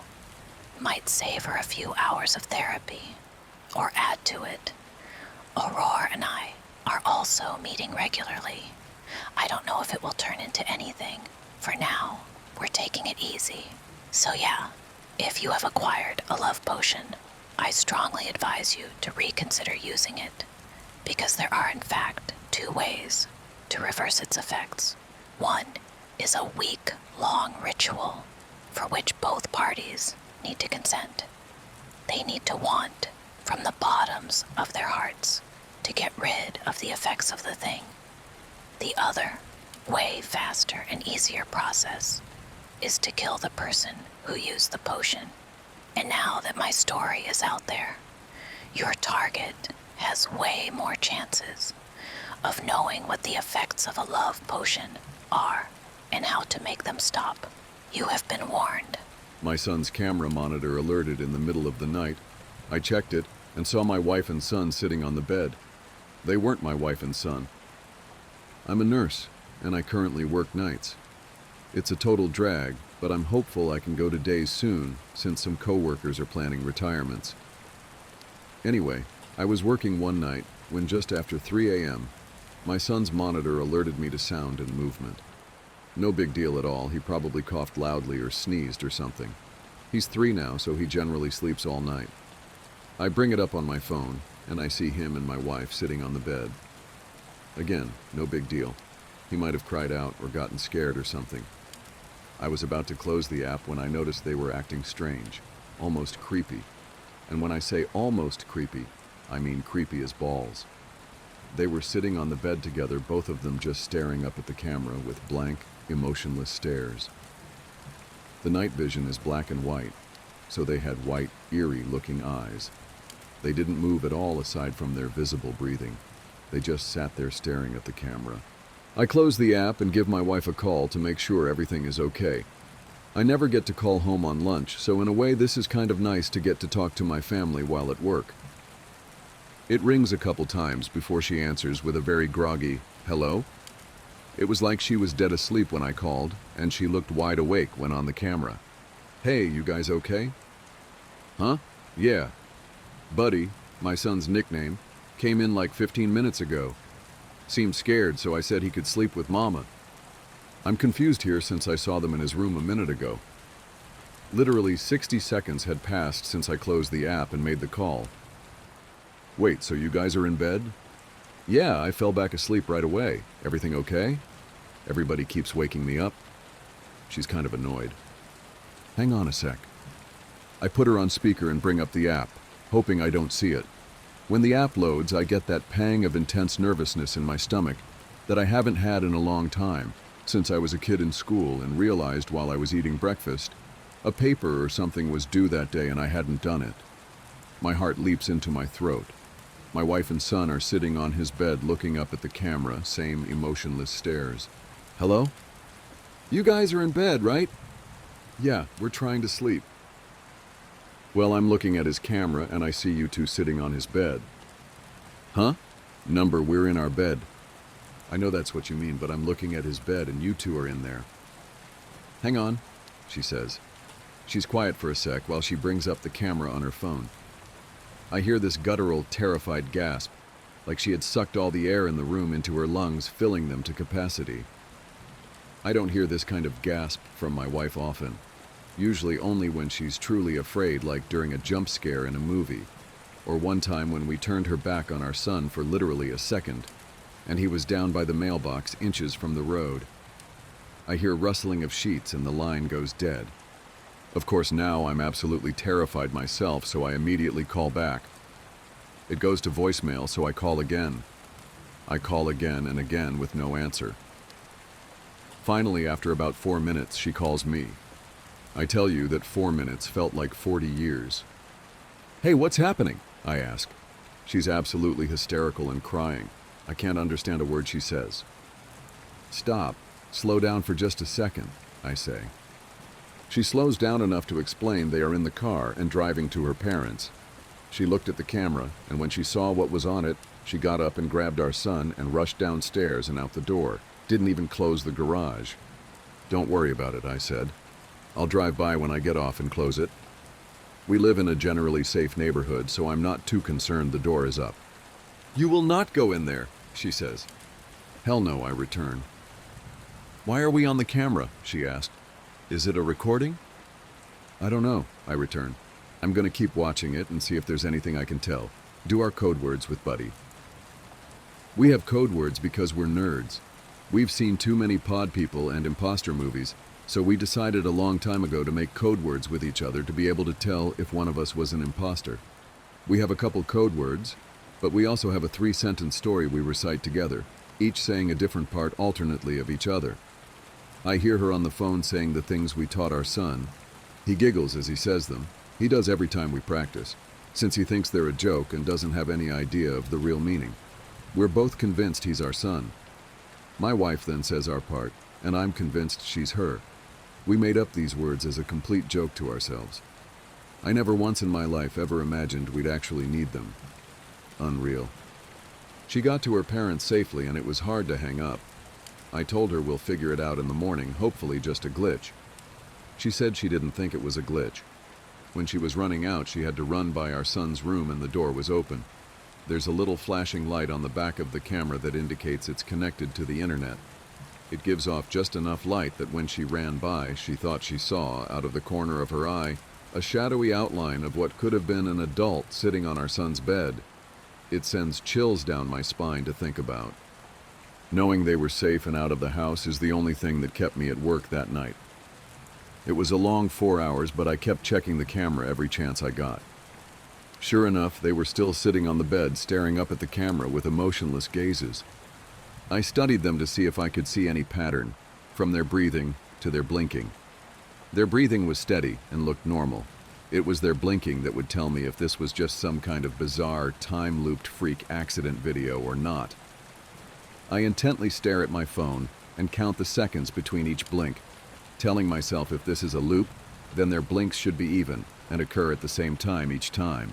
There was no pattern to their blinking. It was erratic and random, just as a person blinking should be. The passing hours are what finally sealed the deal that this was not a weird looped video of some kind. My son's window is visible on camera, and I can see on camera that it is getting lighter outside his room. His curtains keep out just enough light to prevent the camera from exiting night vision, but lets in just enough to be able to tell the sun is rising. I try to figure out what the hell I'm going to do before I leave work. Calling the police comes to mind, but I talk myself out of it. First of all, what am I supposed to say?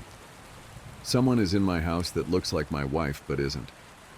Worse yet, what if they are entities of some kind and the police do go over and it kills them or something? I decide to tell coworker about it. He's a firm believer in the paranormal and might have a suggestion. I show him the video and tell him the story.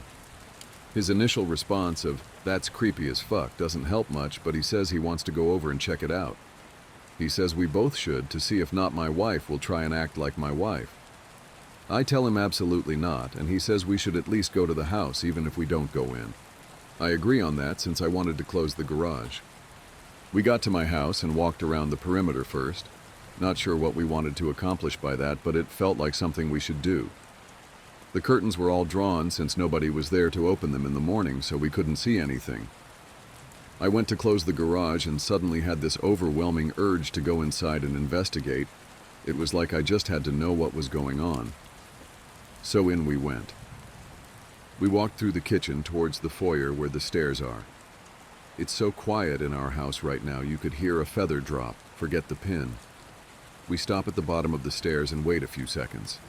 I look at the camera again and they are still sitting there. I've never been so scared in my life.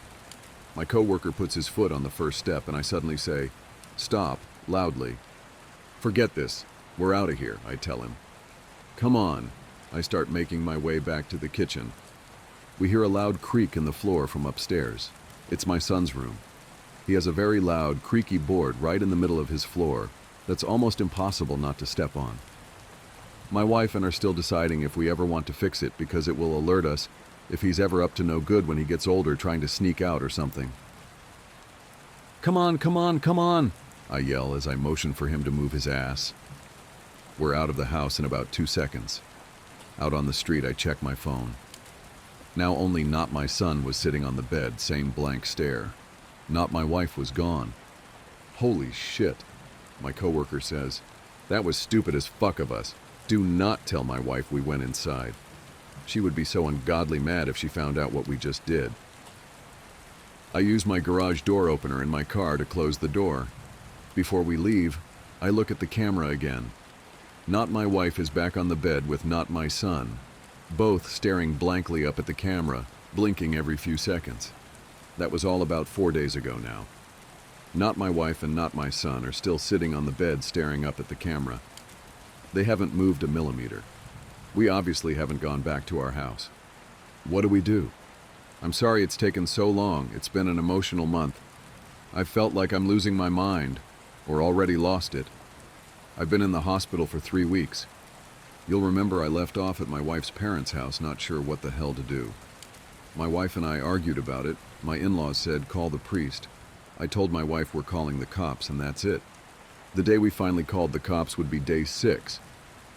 Not My family was still sitting on the goddamn bed staring at the camera. I told the dispatcher there were intruders in my house, leaving out the part where they looked exactly like my family. I told her we were out of the house, but I would meet the police there. She dispatched 2 units. My wife begged me not to go. I told her I had to be there. I had a foolproof plan. I would take her mom's iPhone and FaceTime with my wife while showing the police the camera on my phone. They would see this as a fucked up situation and hopefully proceed with caution.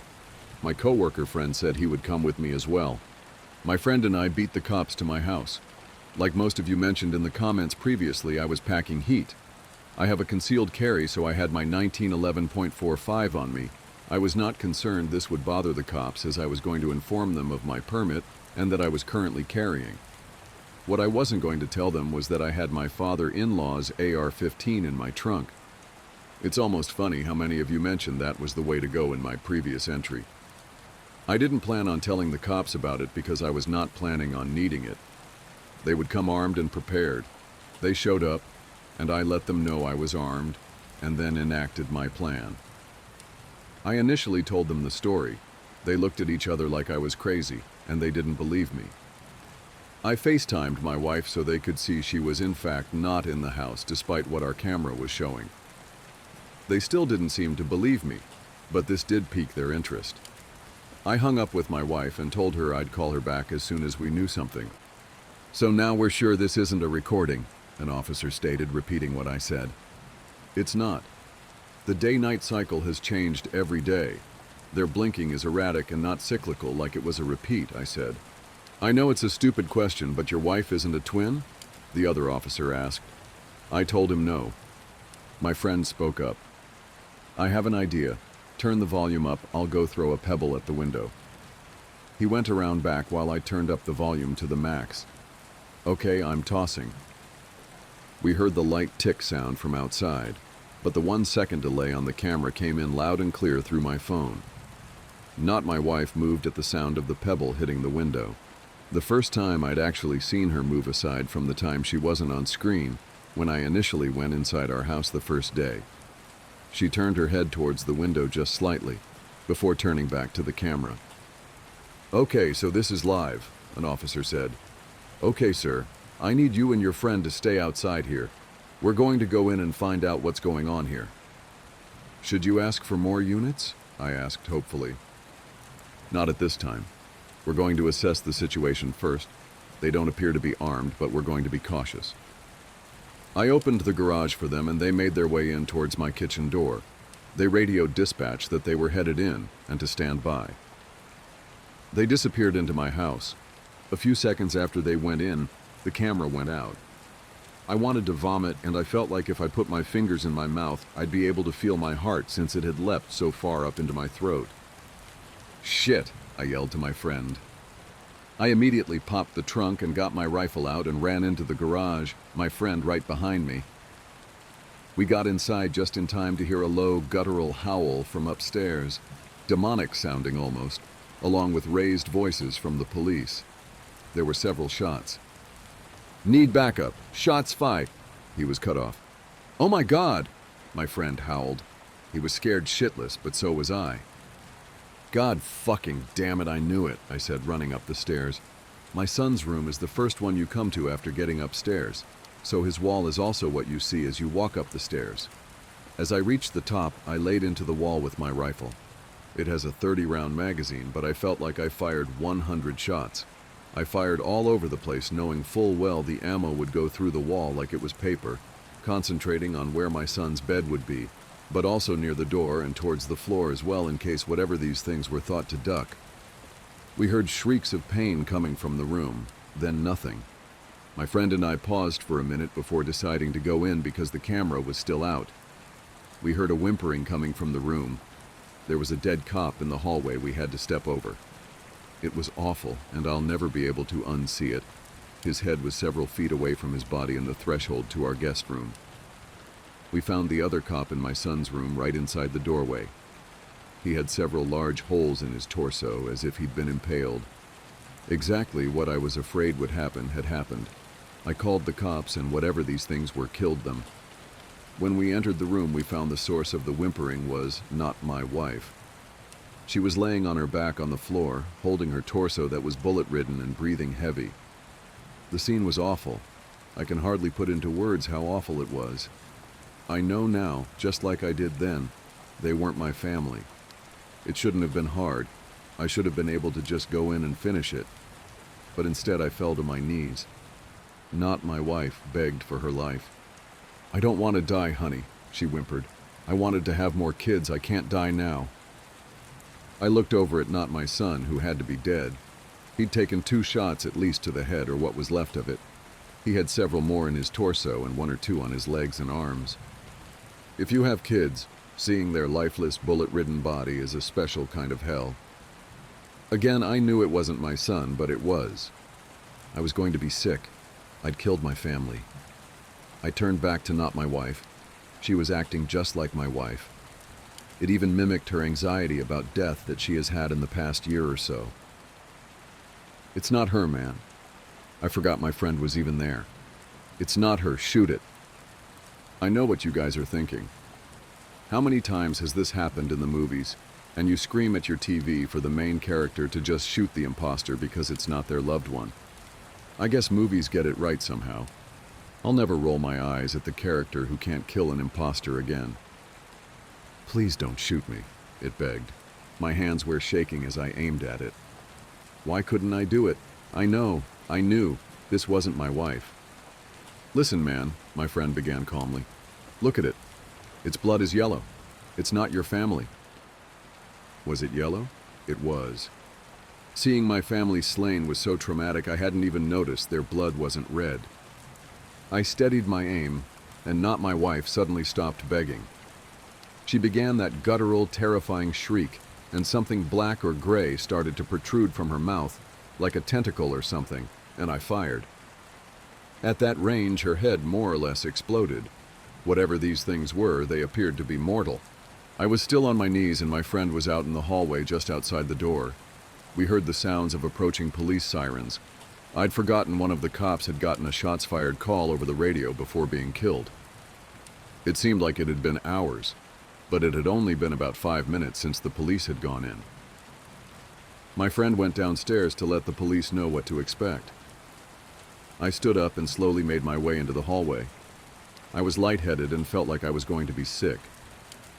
My bedroom is adjacent to my son's, so the doorway is about a foot to the right of my son's doorway. My door was closed, but as I exited my son's room, my door opened. Not Me walked out into the hallway, wearing exactly the same thing I was at that time. I was shocked in place. I couldn't move, but it did. It walked towards me, and its right arm turned black and morphed into what appeared to be a tentacle. It was wiggling around like a squid or octopus appendage. When he thrust his arm at me, it solidified and impaled me through my abdomen.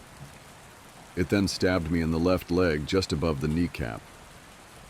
I fell to the ground in pain. Its tentacle arm was wiggling again. "Why did you kill my family?" it asked. When it spoke, its voice changed pitch several times. It was my voice, then much deeper, then normal again. It alternated several times, saying that one sentence. It moved in closer. The rifle was gone, but I still had my .45. I pulled it out and got a shot off in its right knee. It howled. As Not Me fell to his knee, I fired a couple more shots, getting 2 into its abdomen and left side of its ribs. It breathed heavily for a few seconds before I used the last of my strength to aim proper and shot Not Me in the face. Its blood was also yellow. I lay there bleeding out, thinking this was it for sure. I still had some strength from adrenaline kicking in, so I took my belt off and tried to make a tourniquet for my leg. With my stomach wound, it was hard to give it a good yank to tighten it. I then took my shirt off and balled it up and packed my stomach wound and applied as much pressure as I could. Being a nurse probably saved my life. I passed out, but the measures I took must have kept me alive long enough for EMS to arrive. I heard raised voices and the sound of pounding coming up the stairs before I went out. It was probably a cop, but I felt pressure from somebody trying to keep my wound packed before I went out. I was in and out of consciousness as EMS arrived, along with probably every cop in the city. I was wheeled downstairs and put in an ambulance, but while I was being loaded onto the gurney upstairs, I heard cops freaking out, and rightfully so. They'd lost 2 brothers and there were 3 other bodies. Did he kill his brother? Are they twins? Probably referring to Not Me's dead body. Or his whole family? Put him on armed guard while at the hospital. He'll probably be getting charged. As I was getting placed into the ambulance, I saw my friend talking to a group of about 10 cops, all listening very intently to what he was saying. I went out again in the ambulance. I woke up in the ER. My wounds had been treated. The tentacle hadn't been more than a few inches wide, so it was just slightly larger than a large knife. They'd sewn me up, and I found that I was currently receiving a blood transfusion due to blood loss at my home. My wife had authorized them to do whatever they had needed while I was unconscious. She was also extremely pissed that I went in the house. We're okay now, but that's a story for another day. I was in the hospital for 3 weeks since I ended up getting an infection and almost went septic. I needed quite a few antibiotics. For the entire 3 weeks, I had cops in my room with questions. After about a week, they released me and no longer had me under armed guard. I told them absolutely everything, not caring if it made sense or not. And thank God my friend had come with me, since he was able to corroborate this weird story. Midway through my hospital stay, men with suits came to pay me a visit. They were government, I knew right away. They said they were FBI, but I don't know if I believe that. They wanted to talk about Not My Family. The police chief and the coroner were involved, and it was very hush-hush. They made it clear this was not to get out to the public. This is where I have to apologize, probably, for an anticlimactic ending to this ordeal. I don't know what Not Me and my family were, neither do they. The only thing we know is that they were sentient creatures that looked like us and had yellow blood. I begged the coroner to tell me about their autopsies, but he said he wasn't allowed to say. He must have felt bad for me, since I received a bouquet of flowers a couple days later. The card inside the envelope read, "We don't know what they are. They have the same organs we do, but in different parts of their body aside from their brain. But what's red and pink inside us is green and yellow inside them. They're humanoid creatures, but whatever they aren't human. The government thinks they may be extraterrestrial. Destroy this letter ASAP." We had our house professionally cleaned. It was almost surely a government team since they contacted us on behalf of the police. We could not find any Google reviews or website for the company online. My wife and I are not going to go back to our house. We would love to burn it down, but there's no way to do that and avoid suspicion of arson at this point. We'll end up taking a huge loss on the property since everyone in our neighborhood knows there was an incident involving multiple deaths in the house but don't know what actually happened. It'll be hard to sell, but eventually it will. We're going to move on from here. I told everyone at work it was a home invasion and they bought it. I'll go back to work in a couple weeks and we'll start looking for a new house. Again, I'm sorry. I know everyone wanted a concrete ending and to know exactly what the fuck those things were, but we just don't know. Alien sounds good to me. I've been thinking if they were supernatural or actual demons, gunfire wouldn't have been able to kill them. It's just hard to say. If they were aliens, why did they just sit there and creep in our house for a week? They didn't even try to take over our lives. It's hard to wrap my head around. If it is aliens, keep your eyes peeled out there. There could be more of them. I'm a search and rescue officer for the U.S. Forest Service. I have some stories to tell. I wasn't sure where else to post these stories, so I figured I'd share them here. I've been an SAR officer for a few years now, and along the way I've seen some things that I think you guys will be interested in. I have a pretty good track record for finding missing people. Most of the time they just wander off the path or slip down a small cliff, and they can't find their way back.